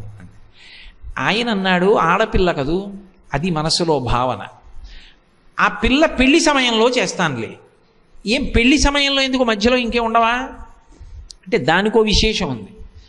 ఆడపిల్ల పెళ్లి చేసేటప్పుడు కన్యాదానానికి పూర్వాంగంగా చాలా వాటిని శాస్త్రం నిర్దేశించింది. అందులో దశదానములు చేసి కన్యాదానం చేయాలి సమర్థత ఉన్నవాడైతే. ఈశ్వర, నాకు ఆడపిల్లనిచ్చారు కానీ దశదానములు చెయ్యగలిగినంత శక్తి నాకు ఇవ్వలేదండి మీరు, అందుకని దశదానములకు తుల్యముగా చేస్తున్నానని చెప్పవలసి వస్తే గుమ్మడి పండు మీద గంధపు చెక్కెడతారు. 200 ఎకరాల పొలం ఉండి గుమ్మడి పండు మీద గంధపు చెక్కెట్టకూడదు, దశదానాలు చెయ్యాలి. వెళ్ళాలి ఆడపిల్ల కన్నా ముందు. కాబట్టి అప్పుడు కొన్నిటిని కలిపితే విశేష ఫలితం వస్తుంది. అందుకని అప్పుడు చేస్తాను వ్రతం. పాపం ఆవిడ ప్రేమతో అర్థం చేసుకుంది. అందుకే ఇంకొక మాట ఆవిడ మాట్లాడాల. అలాగే అంటే ఆడపిల్ల పుట్టిందన్న చిన్న బుద్ధి ఏమీ లేదు నా భర్త మనసులో. సంతోషంతో ఆమె అభ్యున్నతిని కోరుతున్నాడని ఊరుకుంది. ఈయనేం చేశాడు? కొన్నాళ్ళు అయిన తర్వాత ఎవరో పెద్దల్ని పిలిచాడు. యోగ్యుడైన వరుడు ఉంటే వెతికి పట్టరండి అన్నాడు. చిత్రం ఏమిటో తెలుసా? ఆ షావుకార వర్తకుని యొక్క అల్లుడి పేరు చెప్పలేదు. అది ఆ కథలో కొన్ని పేర్లు చెప్పకపోవడంలో తమాషా ఉంది. బుద్ధి మంచిదైతే పేరు ఎందుకండి? పేరు మంచిదైతే మాత్రం బుద్ధి మంచిది కానప్పుడు చెప్పి ప్రయోజనం ఏమిటండి? అందుకే అల్లుడి పేరు చెప్పలేదు. కానీ తీసుకొచ్చిన వాళ్ళు ఎవరు? పెద్దలు. పెద్దలంటే ఎవరు? బుద్ధి కలిగిన వాళ్ళు. వాళ్ళు ఎవరిని తీసుకొస్తారు? బుద్ధి ఉన్నవాడిని తీసుకొచ్చారు. బుద్ధి ఉన్నవాడిని తీసుకొచ్చారని మీకు ఎలా తెలుసుకోటేసరారంటారేమో. అగ్ని పరీక్ష లాంటి ఓ సందర్భంలో అల్లుడే మామకన్నా తెలివైన వాడని తెలుస్తుంది. కాబట్టి ఆ పిల్లాన్ని తీసుకొచ్చారు, పెళ్లి చేసేశాడు, అయిపోయింది. వ్రతం చేయలేదు, వదిలిపెట్టేశాడు. ఎందుకని? మనసులో ఏదో భావన ఉంది, అందుకని వదిలేశాడు. వదిలేసి అయిపోయిందిగా మన అవసరం అంతా, కూతురు పెళ్లి కూడా చేసేసాం కదా, భగవంతుడు బహుశా నా భక్తికే సంతోషించేసి ఉంటాడు, ఇప్పుడు మళ్ళీ అదంతా ఎందుకు అల్లరి అనుకున్నాడు, వదిలిపెట్టేశాడు. అయిపోయింది. ఈశ్వరుడు అలా చూస్తూనే ఉంటాడు. ఇక్కడ మీరు నన్ను ప్రశ్న ఇచ్చి ఏమంటే ఒక్క వ్రతం చేయకపోతే తక్కువ వచ్చిందండి, అన్నవరంలో ఇన్ని వ్రతాలు అవుతున్నాయి కదా, ఊరుకోవచ్చు కదా సత్యనారాయణ స్వామి. ఆయనకి కావలసింది వ్రతం కాదు, కర్మ కాదు, ఆయనకి కావలసింది ఆయన్ని బాగు చేయడం కావాలి. అయ్యో నా వ్రతం బరువు అనుకుంటాడేమిటి పిచ్చాడు, ఇంకా ఇంకా ఇంకా వృద్ధిలోకి తీసుకురావడానికి ఓ కర్మ చేయిద్దామని నేను అనుకుంటాను, చేయను ముర్రు అని పారిపోతాడేమిటి? అది ఆయన దయ తప్ప పాడు చేయడం ఆయన ఉద్దేశ్యం కానే కాదు. అందుకు చూస్తున్నాడు, చూడరా వీడి తమాషా, ఇన్నిచ్చాను, నా వ్రతం బరువు అయింది, అది చేస్తే ఇంకెన్నిద్దినో వీడికి ఈ బుద్ధి కుదరట్లేదురా ఎలా అని చూస్తున్నాడు. ఈయన అల్లుడిని కూడా తీసుకుని వర్తకానికి వెళ్ళాడు. అంటే ఇంటి దగ్గర ఎవరు ఉండిపోయారు? భార్య కూతురు ఉండిపోయారు. అల్లుడిని కూడా తీసుకుని వర్తకానికి వెళ్ళాడు. అంటే మీకు ఏమర్థం అవుతుంది దీన్ని బట్టి? ఇల్లరికం వచ్చాడు ఇంచుమించు అల్లుడు. లేకపోతే తన ఊరు పోయి తాను వర్తకం చేయొద్దు, మామగారితో కలిసి వర్తకానికి బయలుదేరాడు. ఇద్దరూ కలిసి ఎక్కడికి వెళ్ళారు? రత్నసానుపురానికి వెళ్ళారు. దాన్ని పరిపాలించేవాడు చంద్రకేతు మహారాజు. మీకు ఆ పేర్లలోనే తెలియట్లేదండి, చంద్రుణ్ణి కేతువు పట్టుకుంటాడు, శాశ్వతంగా కాదు, కొద్దిగా వదిలిపెట్టేస్తారు తర్వాత. కాబట్టి అది రత్నసానుపురం. అంటే బాగా పదును పెడితేనే రత్నానికి శోభ. ఇప్పుడు పదును ఎక్కిస్తారు సాధువుని, నిజమైన సాధువుని చేస్తాడు ఈశ్వరుడు. ఎక్కడికి వెడితే జరుగుతుందో అక్కడికి వెళ్ళాడు. కాబట్టి తాత్కాలికంగా గ్రహణం పడుతుంది, కానీ వదిలిపెట్టేస్తుంది, బింబం ప్రకాశిస్తుంది, బెంగ పెట్టుకోకు. పేర్లలో ఎంత సంకేతం అండి. వెళ్ళాడు, వర్తకం చేద్దాం అనుకున్నాడు, నదిని దాటాడు, ఆవతల ఊర్లో దిగాడు, ఇంకా మొదలుపెట్టలేదు. ఈలోగా ఆ రోజు రాత్రి మహారాజు గారి కోటలో దొంగలు పడ్డారు. ఆ దొంగలు ధనాన్నంతటినీ తీసుకుని పారిపోతుంటే రక్షక భటులు వెంటబడ్డారు. ఆ పారిపోతున్న దొంగలు చేతిలో మూటలు ఉంటే పట్టుకుంటారని ఊరి చివరికి వెళ్ళి పడవలోంచి ద్రవ్యాలన్నీ దింపుకుని అక్కడ పడుకున్నటువంటి ఈ మామ అల్లుళ్ళ యొక్క సంబారాల మధ్యలో ఈ ధనపు మూటలు బారేసి వాళ్ళు పారిపోయారు. వాళ్ళు రాగానే ముందు ధనం కనబడింది. ఎవర్రా ఇక్కడ అన్నారు, వీళ్ళిద్దరు కనబడ్డారు, విదేశస్తులు కదా, కాబట్టి మాట యాస ఉంటుంది, నదీ తీరంలో ఉన్నారు, పడవ ఉంది, సంబారాలు ఉన్నాయి, కాబట్టి ఇదంతా కూడా దొంగ సత్తు అయి ఉంటుంది, ఇలాగే ఎత్తుకొచ్చి ఉంటారు ఎక్కడి నుంచో. ఇదిగో మనం ఒక్క 10 నిమిషాలు ఆలస్యం అయితే పట్టుకుపోతారు అనమాట, నది దాటే ఎదురు చీకట్లో. వెంటనే పట్టుకున్నారు, రాజుగారి దగ్గరికి తీసుకొచ్చారు. సాక్ష్యం వాళ్ళ దగ్గర దొరికింది కదా, వీళ్ళని కారాగారంలో పారైందంట, అందులో పడేశారు. ఉన్న పడవ పోయింది, ధనం పోయింది, వ్యాపారం పోయింది, అల్లుడికి కొత్త కాపరం పోయింది, అన్నీ పోయాయి. తన కళ్ళ ముందు అల్లుడు కారాగారంలో ఉంటే అల్లుడు కాదు ఎదురుగుండా కనపడుతున్నవాడు కూతురు కనపడుతోంది ఆయనకి. అది అసలు రహస్యం. ఊరే దాని సుఖాన్ని నేను కదరా చేతులారా పాడు చేసేసాను, వచ్చిన వాడిని నేను ఒక్కడిని వచ్చినా పోయేది, ఇతన్ని తీసుకొచ్చాను అనవసరంగా. పాపం ఇప్పుడు పిల్లంత ఏడుస్తోందో, మా ఆవిడెంత ఏడుస్తోందో, ఈ అల్లుడు నన్నెందుకు తీసుకొచ్చావా బాబు నువ్వు, నా మానాన్ని నేను ఎక్కడికో పోదును కదా అని అన్నాడని కథలో లేదు. అది ఆయన పెద్దరికం. పిల్లవాడు కానీ మామని నిందించలేదు. మామగారు కాలం కలిసి వస్తుందన్నాడు, కారాగారంలో ఉన్నాడన్నది అంతరార్థం. అన్నీ చెప్పక్కర్లా, మీరు శీల వైభవాన్ని కథా గమనాన్ని బట్టి గమనించాలి రామాయణంలాగా. కానీ అక్కడ ఊళ్ళో ఉండిపోయినటువంటి వైశ్యుడి భార్య, వైశ్యుడి కూతురు అష్ట కష్టాలు పడుతున్నారు, దొంగలు పడ్డారు, ఐశ్వర్యం అంతా పోయింది, వాళ్ళు ఎంతో బాధపడుతున్నారు. ఆ వైశ్యుడి యొక్క భార్య రోగములు రుష్టుల చేత బాధపడుతోంది. ఆ పిల్ల 10 ఇళ్లలో పని చేసి ద్రవ్యాన్ని తీసుకొస్తోంది. ఒకరోజు రాత్రి కొంచెం ఆలస్యంగా వచ్చింది. ఏమమ్మా, తల్లి అన్న తర్వాత మరి సంస్కారం కదా, ఏమమ్మా భర్త చూస్తే ఎక్కడున్నాడో తెలియదు, తిరిగా రాలేదు, కొత్తగా పెళ్ళయింది, నువ్వా చీకటి పడిన తర్వాత ఆలస్యంగా వచ్చావు, నా మనసు అసలే కుంది ఉంది, నీ నడవడి నన్ను మరింత ఖేద పెడుతోంది, ఎందుకు ఆలస్యమైందని అడిగింది. తల్లి హృదయం గమనించింది కూతురు. ఎంత పవిత్రమైన వాక్కులు చూడండి, ఎక్కడ విలితి ప్రసంగాలు ఉండవు. అంటే మనుష్యుల మనస్సులు మంచివి, కానీ భర్త చేసిన దోషం ఇక్కడ కట్టి కుడుపుతోంది. అంటే ఆ కథ ఏం చెప్తోంది? మా ఆవిడికి పూజలు అలవాటండి, నీ చెయ్యననే అనకు. ఎందుకనంటే పూజ చెయ్యవలసింది భార్య కాదు, ముందు నువ్వు. ధర్మపత్ని సమేతస్య అనుంది, కానీ కల్పంలో ధర్మపతి సమేతస్య అని లేదు. అంటే నువ్వు పూజ చేస్తే నీ కుటుంబానికి శ్రీరామ రక్ష, నువ్వు తప్పు చేస్తే నీ కుటుంబానికి శిక్ష. ఆయన తప్పు చేశాడు, వీళ్ళు బాధపడుతున్నారు. కానీ పాపం ఆవిడ సంస్కారం పోలేదు. ఒక యజమాని గృహస్థాశ్రమంలో ఎలా బ్రతకాలో చెప్పకుండా చెప్తోంది కథ. ఇప్పుడు ఆవిడ అడిగింది, కూతురంది, అమ్మా నేను అలా పని చేసి వస్తూ ఉంటే ఒక బ్రాహ్మణ గృహంలో సత్యనారాయణ వ్రతం జరుగుతోందమ్మా. అది చూసి ఆ కథ విని నా కష్టాలు కూడా పోవాలి, నా భర్త నీ భర్త అంటే నాన్నగారు కనపడాలి అని కోరుకుని ప్రసాదం తెచ్చానమ్మా అంది. తల్లి తింది, తాను తింది. ఆవిడికి గుర్తొచ్చింది, ఓ రేపు సత్యనారాయణ వ్రతం చేద్దాం, మనం వ్రతం చేయలేదు అందుకే ఇన్ని కష్టాలు వచ్చాయి. అంటే ఈశ్వరుడు కష్టాన్ని ఎందుకు ఇచ్చాడంటే, ఈశ్వరుని యందు కృతజ్ఞతా దోషం ఉందనుకోండి కట్టి కుడిపేస్తుంది. ఈశ్వరుని యందే కాదు, మనిషి పాడైపోయేది దేనివల్ల అంటే కృతజ్ఞత వల్ల పాడైపోతాడు. అందుకే రామాయణం కిష్కింధకాండలో లక్ష్మణస్వామి మాట అంటాడు, బ్రహ్మగ్నేచ సురాపేచ చోరే భగ్నవ్రతే తదా నిష్కృతిర్విహితా సిద్భి కృతజ్ఞో నాస్తి నిష్కృతి. బ్రహ్మహత్య చేసినవాడు, సురాపానం చేసినటువంటి వాడు, చోరే దొంగతనం చేసినవాడు, భగ్నవ్రతే వ్రతం చేస్తానని నీళ్లు ముట్టుకుని వ్రతం చేయకుండా పీటల నుంచి లేచిపోయినవాడు, వీళ్ళందరికీ కూడా ప్రాయశ్చిత్తం ఉంది. కానీ చేసిన ఉపకారాన్ని మరిచిపోయి అపకారం చేయడానికి సిద్ధపడినవాడు కానీ, లేదా ప్రత్యుపకారం చేయడానికి సిద్ధపడనివాడు కానీ, వాడికి మాత్రం ప్రాయశ్చిత్తం లేదు. కృతజ్ఞనో నాస్తి నిష్కృతి. భయంకర దోషంలో పడిపోయాడు సాధువు. నేను చేసిన ఉపకారం మరిచిపోయాడు, పతనమైపోతాడు. అలా పతనమైపోకుండా నేను ఒక లీల నడుపుతాను. అందుకే లీలయా వితతం విశ్వం ఏన తస్మై నమో నమః. స్వామి లీల చేసి మళ్ళీ మమ్మల్ని రక్షిస్తుంటావు, కాబట్టి నేను ఒక చిన్న లీల చేస్తాను, చేసి వీళ్ళందరినీ శాశ్వతంగా కాపాడతాను. కష్టం ఇస్తే గుర్తొస్తుంది. ఇప్పుడు ఆవిడికి వ్రతం చెయ్యాలని గుర్తొచ్చింది, వెంటనే రేపే చేస్తాను. ఆవిడ ఎప్పుడైతే వ్రతం చేస్తానని సంకల్పం చేసిందో, ఎప్పుడైతే పదార్థములను తెప్పించుకుని వ్రతం చేసిందో, పరమేశ్వరుడు ప్రీతి చెందాడు. మీ ఆయన చేయలేదుగా అని అడగలేదు. ఆమె చేసిన దేని కొరకు చేసింది? నా కొరకని చేయదు. ఇది సనాతన ధర్మంలో స్త్రీ యొక్క గొప్పతనం. స్త్రీ పెళ్లికి ముందు వ్రతాలు చేస్తుంది. దేనికోసం? ఉత్తముడైన భర్త కోసం. పెళ్ళైన తర్వాత వ్రతాలు చేస్తుంది. ఎవరి కోసం? భర్త ఆయుర్దాయం కోసం, భర్త అభ్యున్నతి కోసం, తన అత్తవారింటి సుఖం కోసం, తన పుట్టింటి సుఖం కోసం. మరి తన సుఖం వేరుగా లేదు, వాళ్ళ సుఖం తన సుఖం. ఇది స్త్రీ యొక్క ఔదార్యం. అందుకే నెలకి 3 వానల్లో ఒక వాన స్త్రీ వలన పడతాయి. అంత గొప్పగా కీర్తించింది వేదం స్త్రీని. ఉపనయనం పురుషుడికి పెట్టారు, ఎందుకనంటే వాడు ప్రయత్నపూర్వకంగా గాయత్రి చీర అంటే తప్ప వెళ్ళి కూర్చోడు.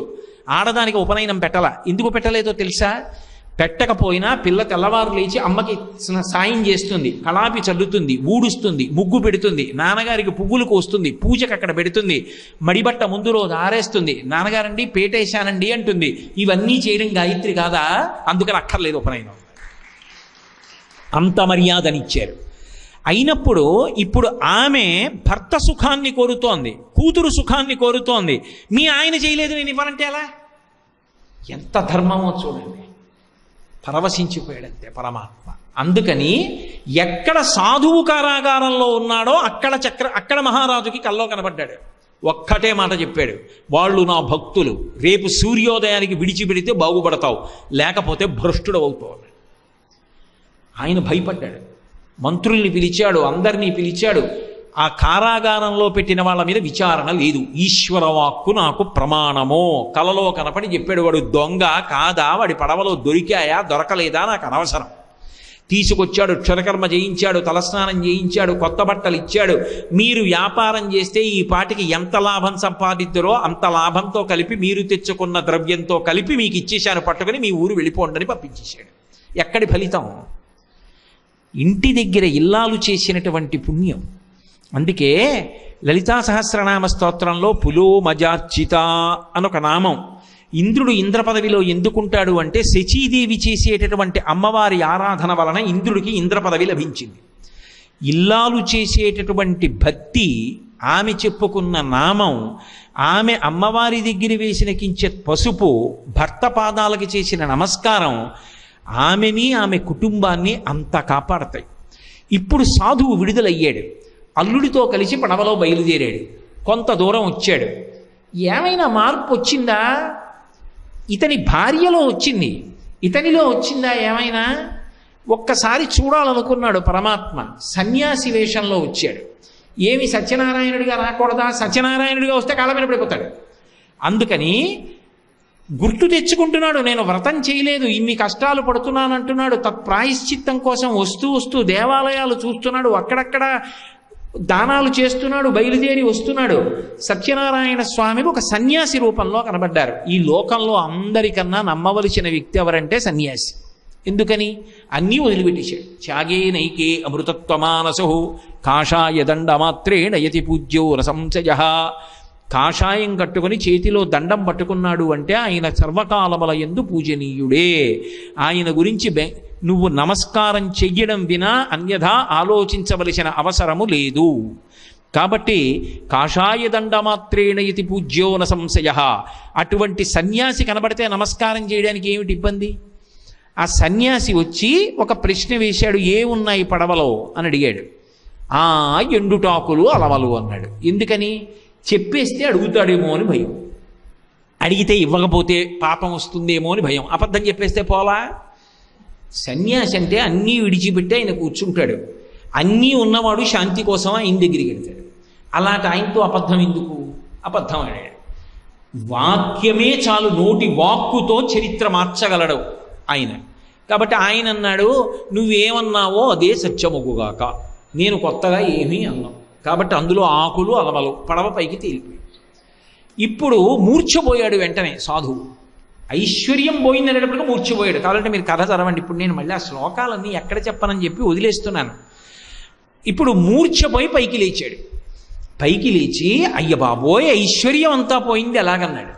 అల్లుడు అన్నాడు, ఎవరి వల్ల పోయింది? నువ్వు సన్యాసికి చెప్పిన అబద్ధం వల్ల కదూ. ఆ సన్యాసి వాక్కు వల్ల పోయింది. ఆయన ఎక్కడున్నాడు? అదిగో అక్కడే చెట్టు కింద కూర్చున్నాడు. మూర్ఛపోవడం ఏడవడం ఎందుకు? బయలుదేరు, ఇద్దరం పెడదాం, కాళ్ళ మీద పెడదాం, నమస్కారం చేద్దాం, చెంపలు వేసుకుందాం, తప్పు ఒప్పుకుందాం, అనుగ్రహిస్తాడు. ఇది బుద్ధి. బుద్ధిమంతుణ్ణి తీసుకురండి అన్నారే.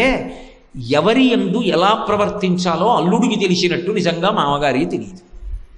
చిన్నవాడైనా బుద్ధి కలిగినవాడు. ఇంకా వాడికి పేరుతో అవసరం ఏమిటి అసలు? అందుకే పేరు చెప్పలేడు. కాబట్టి ఇప్పుడు అల్లుడు చెప్పిన మాట విన్నాడు. కనీసం ఇద్దరూ కలిసి వెళ్ళారు, సన్యాసికి నమస్కరించారు. తప్పు అయిపోయింది అన్నాడు, క్షమించమన్నాడు. నువ్వు ఇంతకుముందు ఉందో పడవలో అదే ఉంది పో అన్నాడు. అదే ఉంది ఇప్పుడు, మళ్ళీ ఐశ్వర్యం ఉంది. సంతోషించాడు. అమ్మ బాబోయ్ ఇంటికి వెళ్ళగానే సత్యనారాయణ వ్రతం చేస్తానన్నాడు. గబగబా బయలుదేరాడు. సంతోషంతో బయలుదేరి ఒడ్డు దాకా వచ్చేశాడు. అయిపోయింది అధ్యాయం. ఇప్పుడు అక్కడ లీలావతి తన కూతురుతో కలిసి వ్రతం పూర్తి చేసింది. ఆమె ప్రసాదం పుచ్చుకుంది. కూతురు ఇంకా ప్రసాదం ఒక్కటే పుచ్చుకోలేదు, పుచ్చుకోవాలి. కానీ పడవ వచ్చేసింది, తన భర్త వచ్చాడు, తండ్రి గారు వచ్చారన్న వార్త వచ్చింది.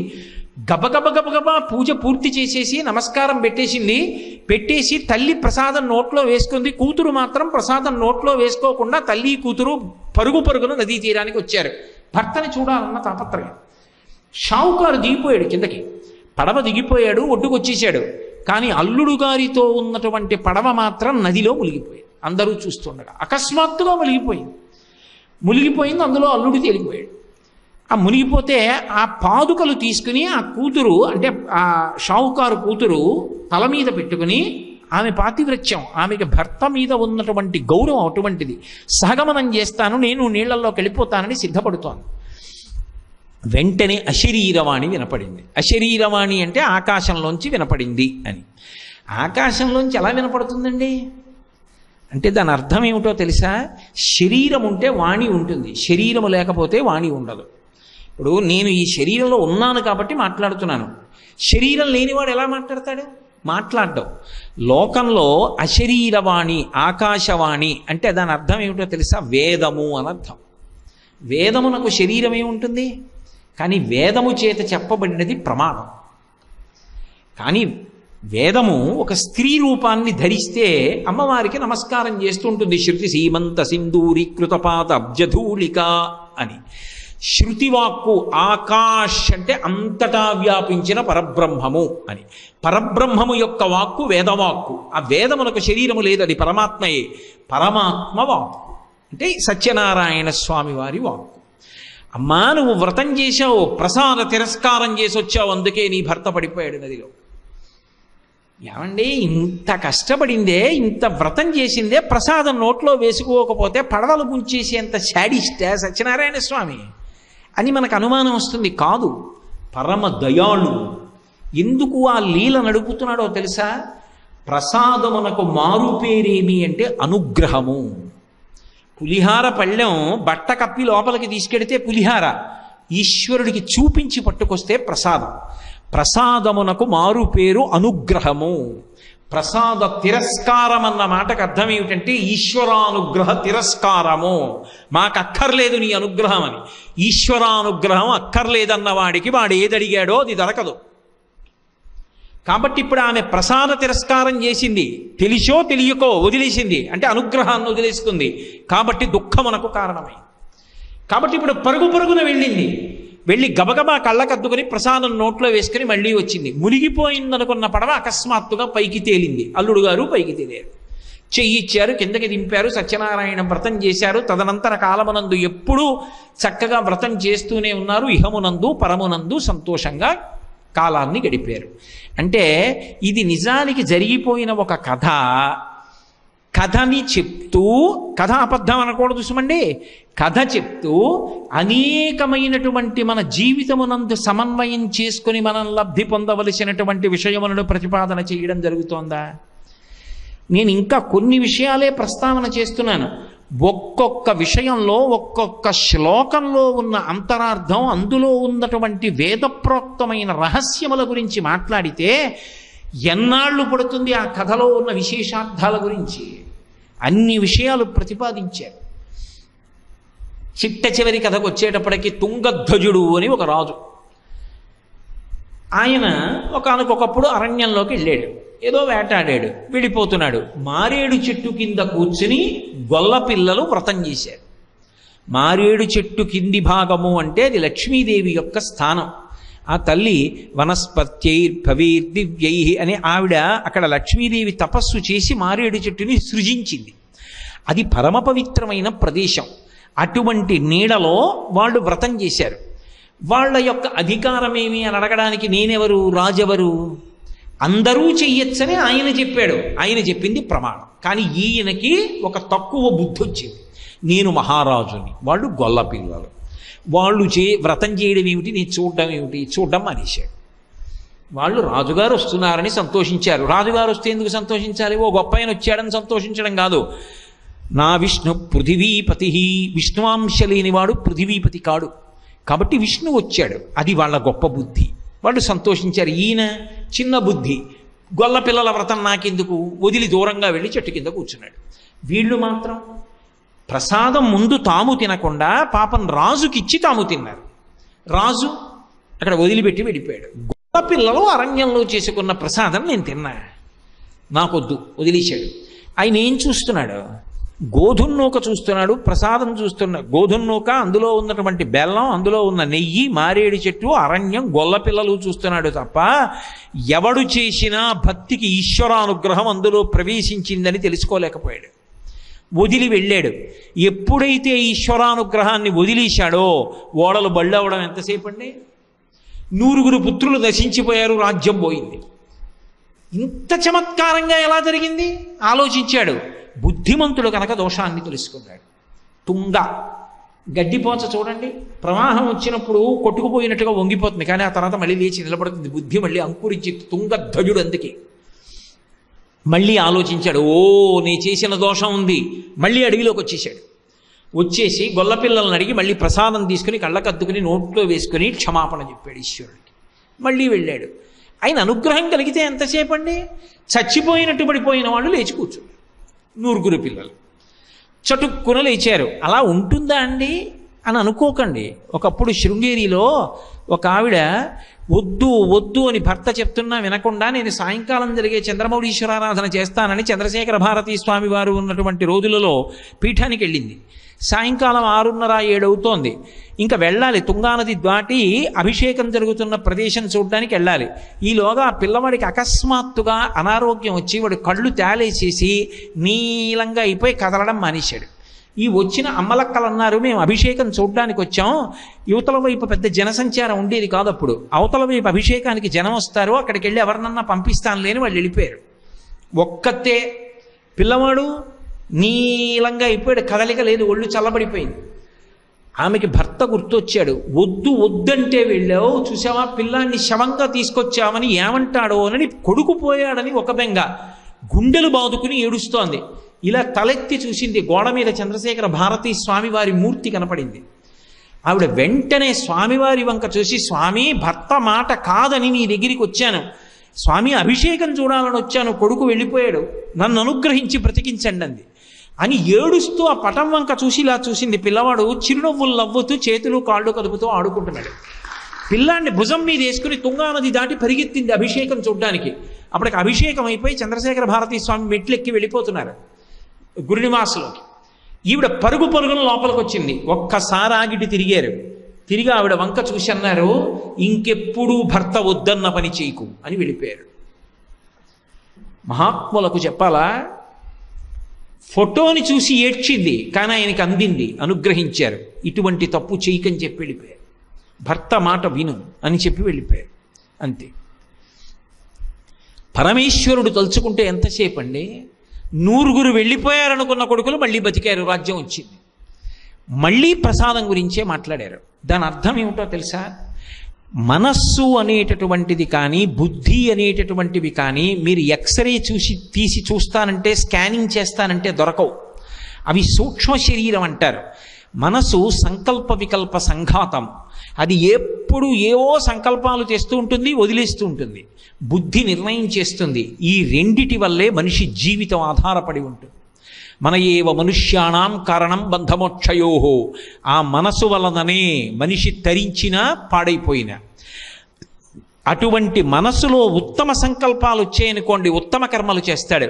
బుద్ధి పరిపుష్టమైందనుకోండి, మంచి నిర్ణయాలు చేస్తుంది. అందుకే మనం ఏ పని చెయ్యండి, చిట్ట చివర ఏ మంత్రంతో పూర్తి చేస్తామంటే ప్రచోదయాత్ అని గాయత్రితో పూర్తి చేస్తాం. అంటే ఈ చేసిన పని వలన మా బుద్ధులు దైవము వలన ప్రేరేపింపబడుగాక, మంచి ఆలోచనలు వచ్చుగాక. ఎలా వస్తాయి అంటే, మనం ఈశ్వరుడికి ఏది నివేదన చేశామో అదే ప్రసాదంగా తింటాం. తిన్నప్పుడు అది లోపలికి ఎడుతుంది. లోపలికి వెళ్ళి అందులో ఉన్నటువంటి 6వ భాగము మనసుగా బుద్ధిగా మారుతుంది. మారి ఇప్పటి వరకు నీ సమస్యకి పరిష్కారం నీ బుద్ధికి తట్టనేది తడుతుంది. ఆ బుద్ధికి పరిష్కారము తట్టగానే ఆ మార్గంలో వెడతావు. సమస్య విడిపోయి పరిష్కారం లభించి ప్రశాంతత పొందుతావు. నాకు ప్రసాదం వద్దు, అనుగ్రహం వద్దు, బుద్ధికి ప్రచోదనం ఉండదు కాబట్టి సుఖపడలేవు, కాబట్టి ప్రసాద తిరస్కారము చేయవద్దు. నువ్వు ఎక్కడ ఉన్నా ప్రసాదము నీకు లభించగానే కళ్ళకద్దుకొని నోట్లో వేసుకోవడం అలవాటు చేసుకో. ప్రసాదం అంటే కేవలము భౌతిక పదార్థము కాదు, అది ఈశ్వరానుగ్రహం అని గుర్తెరిగి ఉండు. అందుకే మన దేశంలో అంత ప్రఖ్యాతి ప్రసాదానికి. ఎక్కడికి వెళ్ళనివ్వండి, పట్టుకొచ్చి ప్రసాదం ఇస్తే కళ్ళకద్దుకుని వెంటనే నోట్లో వేసుకుంటారు. ఎక్కడ పడితే అక్కడ ప్రసాదాలు ఇవ్వకూడదు. ప్రసాద తిరస్కారము జరుగుతుందన్న అనుమానం ఉన్న చోట ప్రసాదం ఇవ్వడము ఈశ్వరుని యొక్క అనుగ్రహమునకు కళంకమే. వెంటనే ఆస్తిక్య బుద్ధితో సంతోషంగా అందుకుని కళ్ళకద్దుకుని నోట్లో వేసుకుని ఉన్నటువంటి వాళ్ళు ఉన్న ప్రదేశముల యందు మాత్రమే ప్రసాదాన్ని పంపిణీ చెయ్యాలి. తప్ప చెప్పులు వేసుకుని ప్రసాదం పుచ్చుకోవడం, చెప్పులు రక్షిస్తాయా? నాతో వచ్చాయా, నాతో వెళ్ళిపోతాయా చెప్పులు? చెప్పులు కాదు ప్రధానం, నీ బ్రతుకు ప్రధానం. కాబట్టి చెప్పులు విప్పి ప్రసాదాన్ని కళ్ళకద్దుకుని నోట్లో వేసుకోవాలి. ఎక్కడ ఎలా ఉండాలో అలా ఉండడం నేర్చుకుంటేనే అభ్యున్నతి. కాబట్టి ప్రసాదం విషయంలో వేరొకసారి ఈశ్వరుడు పూనికతో చెప్పినటువంటి మాట, బహుశః ప్రసాద తిరస్కారము జరిగేటటువంటి రోజులు ఈ దేశమునందు రాకుండుగాక అని నిర్దేశించడానికే భగవంతుడు 2 మాటలు దాని వైభవాన్ని చెప్పడానికి సత్యనారాయణ వ్రత కథలో ఈ విషయాల్ని తీసుకొచ్చాడేమో. ఇన్ని విషయములను లోపల గుదిగుచ్చి అద్భుతంగా అందించినటువంటి కథ సత్యనారాయణ స్వామి వారి యొక్క వ్రత కథ. ఇప్పుడు మీకు ఈ కథలో నేను విహంగ వీక్షణంగా శ్లోకాల జోలికి కూడా వెళ్లకుండా కొన్ని విషయాల్ని మాత్రమే స్పృశించాను. నిజంగా మీరు ఎన్ని మాటలు వ్రతం చేసినా, ఎన్ని మాటలు కథ విన్నా, ఎన్ని మాటలు శ్లోకాలు చదివినా అందులోంచి మీకు ఒక కొత్త విషయం ద్యోతకమవుతుంటే, మీరు దాన్ని అనుష్ఠాన పర్యంతంలోకి తెచ్చుకుంటుంటే అది జీవితాల్ని ఎంత అభ్యున్నతి పదం వైపుకి నడిపించి సత్యనారాయణ స్వామి వారి శాశ్వత అనుగ్రహానికి కారణమవుతుందో ఆలోచించండి. అందుకే కల్పము ఎలా చెప్పిందో అలాగే చేసుకోండి అని పెద్దలు చెప్పడానికి కారణం అది. అంత గొప్ప సత్యనారాయణ స్వామి వారి యొక్క వ్రతం. ఈ క్షేత్రంలో సత్యనారాయణ స్వామి వారి వ్రతానికి అంత వైభవం. కేవలము సత్యనారాయణ స్వామి వారి వ్రతము వినా ఇంకొకటి ఇక్కడ ఉండదన్నది కాదు నా భావన. నిన్న మీతో మనవి చేశాను. వైకోం వెడితే మహాదేవుడికి విందులు, గురువాయూరు వెడితే నారాయణీయాన్ని పారాయణ చేస్తారు, తిరుమల వెడితే హుండీలో వేస్తారు, కాశీ వెడితే రామేశ్వరం నుంచి తెచ్చినటువంటి రామేశ్వరం నుంచి తెచ్చినటువంటి ఆ ఇసుక గంగలో కలుపుతారు. కాశీ నుంచి గంగ తీసుకొస్తే రామేశ్వరంలో అభిషేకం చేస్తారు. పళని వెడితే కావిడి పట్టుకుంటారు. ఒక్కొక్క క్షేత్రమునందు ఒక్కొక్క దానికి ప్రఖ్యాతి ఉంటుంది. అన్నవర క్షేత్రంలో సత్యనారాయణ స్వామి వారి యొక్క వ్రతం ప్రఖ్యాతి. ఇక్కడ నేను ఇందాక ఇంట్లో చేసినటువంటి వ్రతములకు సంబంధించినటువంటి దేశకాల నియమములతో అన్వయం ఉండదు.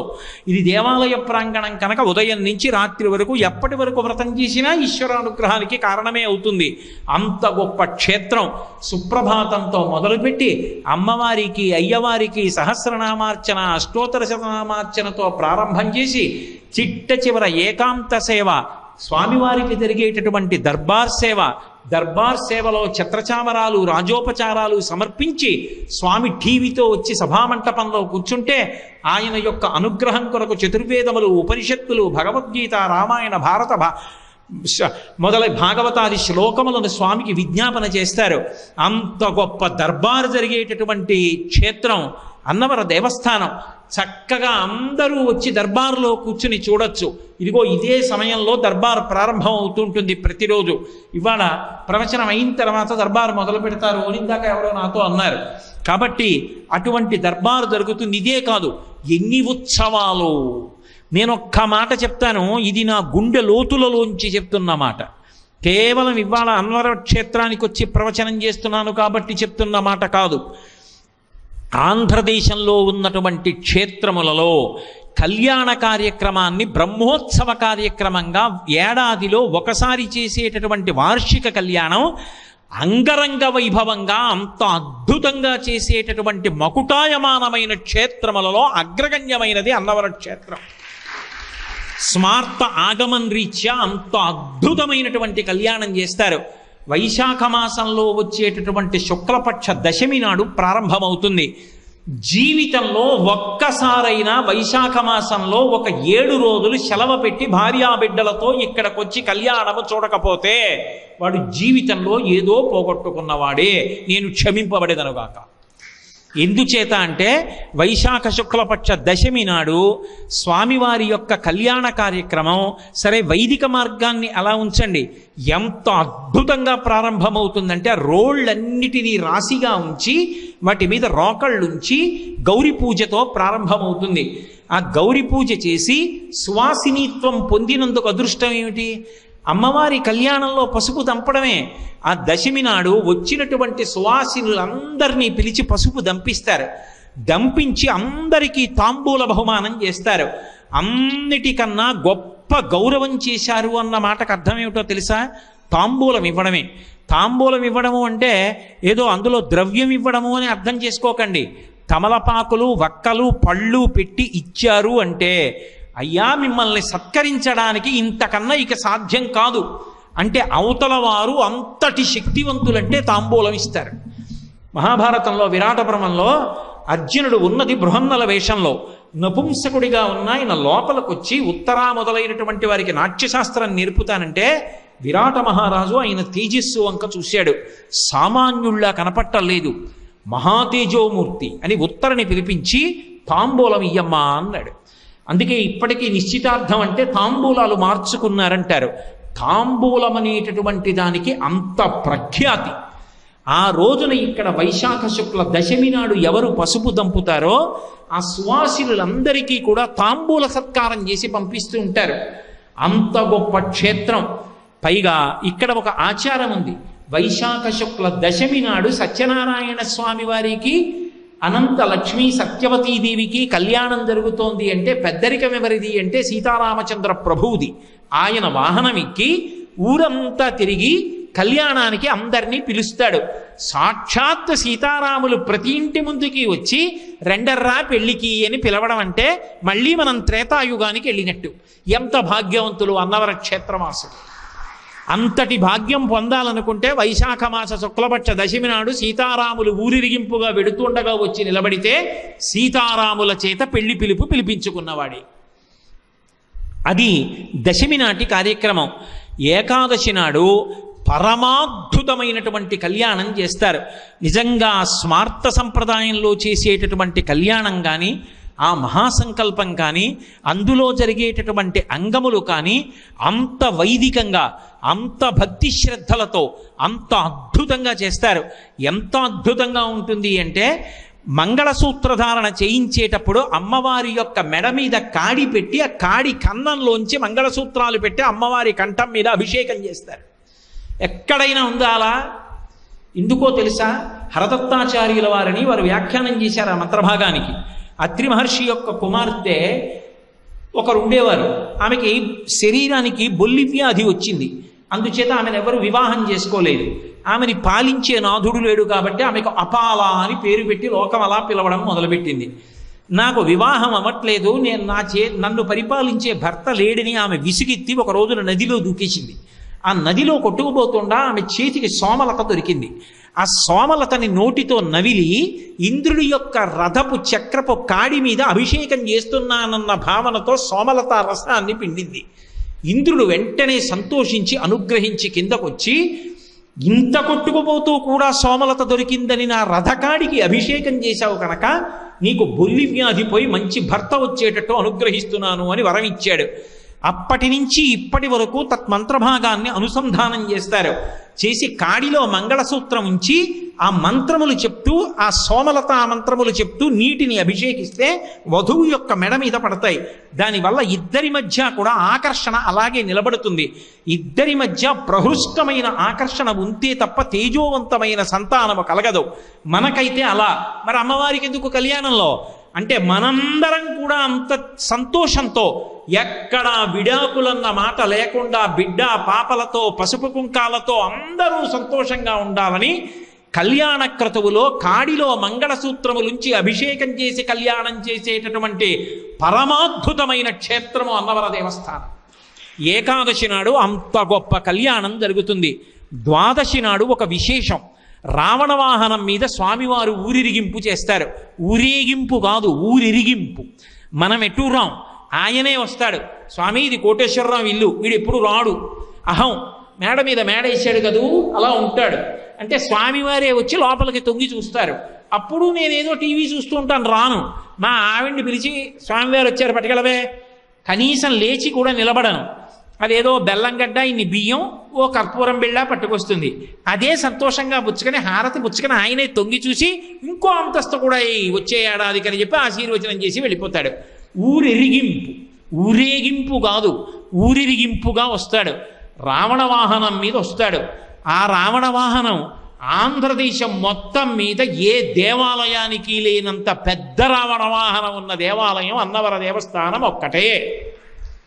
స్వామి నారాయణుడు, కళ్యాణం అనంతలక్ష్మి సత్యవతీదేవితో కూడుకున్న సత్యనారాయణుడికి. ఎక్కుతున్న వాహనం రావణ వాహనం, తిరిగేది ద్వాదశి తిథి నాడు. త్రయోదశి వచ్చిందా సదస్యం జరుగుతుంది. అసలు నిజంగా సదస్యానికి అభినవ భువన విజయం అని పిలుస్తారు. అన్నవరంలో కొన్ని వందల మంది విద్వాంసులు వచ్చి ఆ సదస్యంలో సభ తీరుస్తారు. సభ తీర్చి ఆశీర్వచనాలు పలుకుతారు. అద్భుతమైనటువంటి పద్యాలు చదువుతారు. వాళ్ళందరినీ కూడా అప్పటి నుంచి ఇప్పటి వరకు ఆ ఇనుగంటి వంశీయులందరూ కూడా వచ్చి సత్కారాలు చేస్తూ ఉంటారు. అంత గొప్ప సదస్యం త్రయోదశి తిథి నాడు జరిగేటటువంటి క్షేత్రం ఈ క్షేత్రం. అలాగే త్రయోదశి తిథి నాడు ఒక విశేషం ఉంది. పొన్నవాహనం మీద తిరుగుతాడు స్వామి. పొన్నవాహనం అనేటప్పటికీ మనకు అందరికీ ఏం గుర్తొస్తుంది? శ్రీకృష్ణుని యొక్క బాల్యలీలలన్నీ గుర్తొస్తాయి. పొన్నవాహనం మీద ఊరిరిగింపు జరుగుతుంది. చతుర్దశి తిథి వచ్చింది అంటే ఆ రోజున స్వామి వనవిహారం చేస్తాడు. పరమోత్కృష్టంగా ఉంటుంది ఆ వనవిహారం. స్వామి వనవిహారం చేస్తూ ఉంటే కొత్త దంపతులుగా ఉన్నప్పుడు ఆయనతో కలిసి వెడుతూ ఉంటే నిజంగా ఆనందం, ఆ సంతోషం చూసి తీరాలి. అసలు ఆ కళ్యాణోత్సవంలో జరిగేటటువంటి వసంతోత్సవం చూడాలి. మామూలుగా కాదు. అర్చక స్వాములు ఆ మూర్తుల్ని ఇలా పెట్టుకుని ఎగిరెగిరి గంతులేస్తూ నృత్యం చేస్తూ వాళ్ళు తిరిగేటటువంటి ఆ స్థితి, అందరూ వసంతంతో తడిసిపోయి వాళ్ళు పొందేటటువంటి ఆనందం అసలు పరమాద్భుతం. ఆ కళ్యాణ క్రతువు చతుర్దశి వనవిహారం. పౌర్ణమి తిథి నాడు చక్రస్నానం, త్రిశూల స్నానం జరుగుతాయి. ఈశాన్యం వైపు ఇంత పెద్ద పంపా సరోవరం ఉంది. దేవాలయానికి ఈశాన్యం వైపు ఇంత పెద్ద నీటి ప్రవాహం ఉన్నటువంటి అద్భుతమైనటువంటి క్షేత్రం. ఆ లోపల కర్రలతో వ్యవస్థ చేస్తారు. స్వామితో పాటుగా చక్రము త్రిశూలము వెడతాయి. ఆ స్నానం చేస్తున్నప్పుడు భక్తులందరూ కూడా స్నానం చేస్తారు. ఆ పౌర్ణమి నాడు స్నానం. తర్వాత బహుళపక్షం వస్తుంది. బహుళపక్షం నాటి పాడ్యమి తిథి నాడు స్వామివారికి వెండి ఊయలలో శ్రీపుష్పయోగోత్సవం చేస్తారు. ఆ కన్నులారా చూసి ఆనందంతో తరించిపోవచ్చు. అంత గొప్ప ఉత్సవం. కళ్యాణం 7 రోజుల పాటు వార్షిక కళ్యాణం బ్రహ్మోత్సవంగా ఇంత అద్భుతంగా చేసేటటువంటి క్షేత్రం అన్నవర క్షేత్రం. ప్రతి వారు కూడా వైశాఖ మాసంలో జ్ఞాపకం పెట్టుకొని శుక్లపక్షంలో దశమి తిథి నుండి బహుళపక్షంలో పాడ్యమి తిథి వరకు వారం రోజుల పాటు పిల్లలకి పాఠశాలలుంటాయన్న బెంగ కూడా లేదు. అందరికీ సెలవులు. పిల్లపాపలతో బయలుదేరి వచ్చేసి వారం రోజులు హాయిగా కొండ మీద ఉండి 7 రోజులు స్వామివారి కళ్యాణంలో చక్కగా పాల్గొని దర్శించి పరమ ఆనందంతో ఇళ్ళకి వెళ్ళవచ్చు. జీవితంలో ఒక్కసారైనా అనుభవించాలటువంటి కళ్యాణం. అలాగే శ్రీరామనవమి నాడు జరిగేటటువంటి సీతారామచంద్ర ప్రభువు యొక్క కళ్యాణం. ఇక్కడ విశేషం ఏమిటంటే వెండి పల్లకీలో సీతారాములు వస్తారు ఎదురుకోలుగా. ఇప్పుడు సత్యనారాయణ స్వామి వారి కళ్యాణంలో, అనంతలక్ష్మి కళ్యాణంలో సీతారాములు వచ్చి ఎదురుకోలు పలికి తీసుకెడతారు. గరుడ వాహనం మీదేమో సత్యనారాయణ స్వామి వారు పెడతారు పెళ్లి కొడుకు. ఏనుగు వాహనం మీద, గజవాహనం మీదేమో అమ్మవారిడుతుంది. అమ్మవారిని అయ్యవారిని 2 వాహనాల మీద కళ్యాణ మంటపంలోకి తీసుకెడుతుంటే పెళ్లికి పెద్దరికంగా సీతారామచంద్ర ప్రభు పల్లకీలో ఎదురుకోలు చేసి తీసుకెడతాడు. నిజంగా ఉత్సవాలు ఒక్కసారి చూడొద్దండి జీవితంలో. పుట్టినందుకు ఈశ్వరుడు కళ్ళిచ్చినందుకు ఒక్క వారం రోజులు భార్యాపిల్లలతో వచ్చి ఇక్కడ ఇవన్నీ చూసి ఇన్ని సాంస్కృతిక కార్యక్రమాలు, ప్రసాదం, భోజనాలు చక్కగా అనుభవించి ఇసకేస్తే రాలనంత మందితో ఆ కళ్యాణ కార్యక్రమం అలా జరుగుతుంటే మనం తరించిపోం. అంత అద్భుతమైనటువంటి కళ్యాణం. సీతారామ కళ్యాణం జరిగితే సత్యనారాయణ స్వామి వారిది పెద్దరికం. సీతారామ కళ్యాణం జరిగేటప్పుడు అన్ని అంగములు కూడా అంత అందంగా చేస్తారా. గౌరీ పూజ కానీ, పసుపు దంపడం కానీ, కళ్యాణం కానీ, మహాసంకల్ప పఠనం కానీ, నిజంగా రాజ్యాల పేర్లు, నదుల పేర్లు అవన్నీ చదువుతుంటే రోమాంచితం అవుతుంది. వెంట్రుకలు లేచి నిక్కబొడుచుకుంటాయి. అంత గొప్ప గొప్ప విద్వాంసులు ఉన్నారు ఇక్కడ.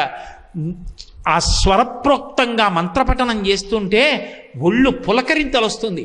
అంత గొప్ప సీతారామ కళ్యాణం నవమి తిథి నాడు జరుగుతుంది.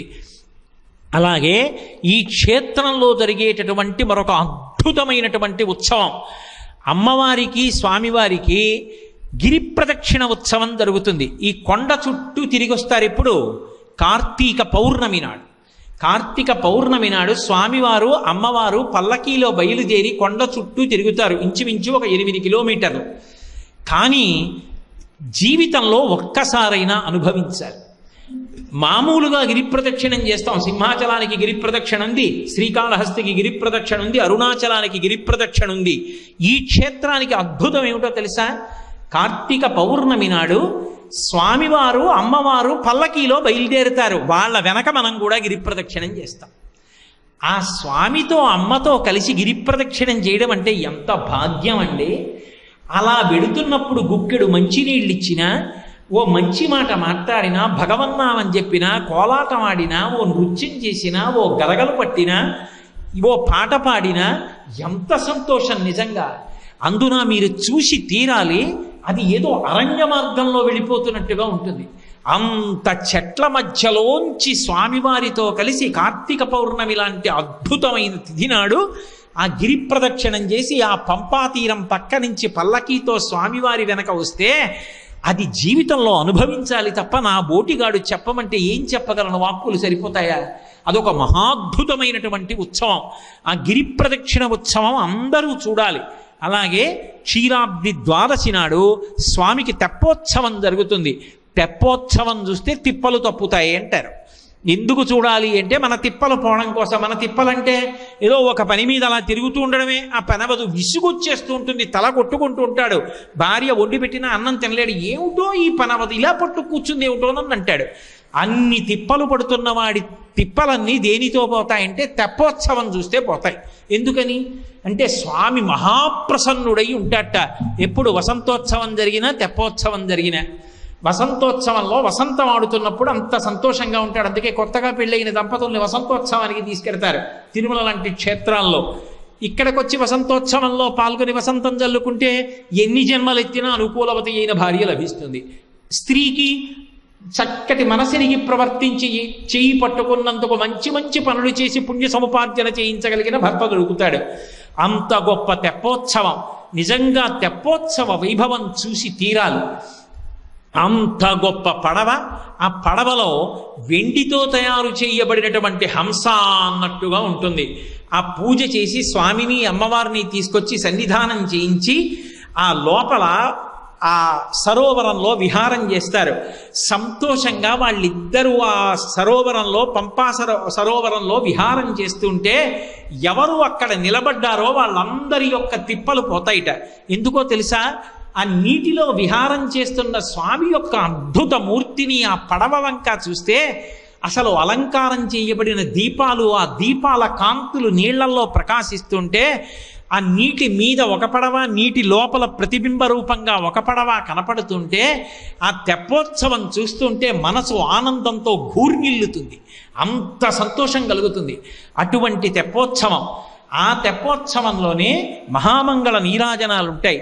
పెద్ద బల్లకట్టు కట్టి దాని మీద గంగహారతులు ఇస్తుంటే కాశీపట్టణంలో ఎలా హారతులు ఎత్తుతారో అలా అర్చక స్వాములందరూ నిలబడి ఏకహారతి దగ్గర నుంచి మొదలుపెట్టి చిట్ట చివర కుంభహారతి వరకు అలా స్వామికి అక్కడ ఉన్నటువంటి ఆ పంపా సరోవరంలో ఉన్నటువంటి జల ప్రవాహానికి గంగామాతగా భావన చేసి హారతులు ఎత్తుతారు. ఒకప్పుడు గోదావరి దగ్గర ఇచ్చిన హారతులు గత సంవత్సరం నుంచి పంపా సరోవరంలోనే ఇస్తున్నారు. ఆ కార్తీక పౌర్ణమి నాడు ఇచ్చేటటువంటి ఆ హారతులు పరమాద్భుతంగా ఉంటాయి. అటువంటి హారతులు చూడవచ్చు. ఇవన్నీ కూడా ఈ దేవస్థానంలో జరిగేటటువంటి ఉత్సవాలు. అలాగే ఆవిర్భావ దినం నాడు స్వామివారికి ప్రత్యేకమైనటువంటి హోమాలు జరుగుతాయి. ఆ హోమాలు చేసి పూర్ణాహుతి చేస్తారు. శ్రావణ మాసంలో శుక్లపక్షంలో విధియా తిథి నాడు మఖా నక్షత్రంలో స్వామి దర్శనమిచ్చి ప్రకాశించారు. ఇప్పటికీ కూడా ఆవిర్భావ దినోత్సవాన్ని అన్నవర క్షేత్రం పరమాద్భుతంగా చేస్తుంది. అలాగే సత్యవ్రతాలు. పసుపచ్చటి బట్టలు కట్టుకుని సత్యనారాయణ స్వామి వారి దీక్ష తీసుకుని 42 రోజుల పాటు దీక్ష చేసి ఆ మాలాపరిత్యాగం చేసేటటువంటి సన్నివేశం, ఈ వేదిక మీద వాళ్ళందరూ కూర్చుని చేసేటటువంటి భజనలు, ఈ క్షేత్రంలో ఉండేటటువంటి ఒక అద్భుతమైనటువంటి ఉత్సవం. అలాగే ఇక్కడ ప్రతిరోజు విశేషమైనటువంటి అమ్మవారి ఆరాధన జరుగుతూ ఉంటుంది. శృంగగిరి పీఠం నుంచి శృంగగిరి పీఠాధిపతుల అనుగ్రహంతో శ్రీపాద సుబ్రహ్మణ్య శాస్త్రి గారు ప్రత్యేకంగా శ్రీచక్రాన్ని తీసుకొచ్చారు. ప్రతిరోజు కూడా పైన దేవాలయంలో ఆ శ్రీచక్రార్చన నవావరణార్చన రూపంలో అమ్మవారికి ఆరాధన జరుగుతుంది. శ్రీచక్రం ఎక్కడ అంత వైదికంగా ఆరాధింపబడుతుందో అక్కడ స్వామి తేజస్సు ద్విగుణీకృతంగా పెరిగిపోతుంటుంది. అందుకే అన్నవర క్షేత్రం సమస్త మంగళములకు ఆటపట్టై ఇక్కడికి వచ్చిన వాళ్ళందరినీ స్మరించిన వాళ్ళని, తలిచిన వాళ్ళని, నమస్కరించిన వాళ్ళని, స్తోత్రం చేసిన వాళ్ళని అనుగ్రహిస్తోంది. అంత గొప్ప శ్రీచక్రార్చన ఇద్దరు దుర్గాస్వరూపాల చేత కాపాడబడుతోంది. దుర్గా అంటేనే దకార ఉకార రకార గకార అకారములని 5 అక్షరములు కలిసి ఉంటాయి. భగవంతుని యొక్క నామములు నాకు పెట్టినట్టుగా పేర్లు కావు, అవి గౌణములు. గుణములు ప్రకాశిస్తే నామములు అవుతాయి.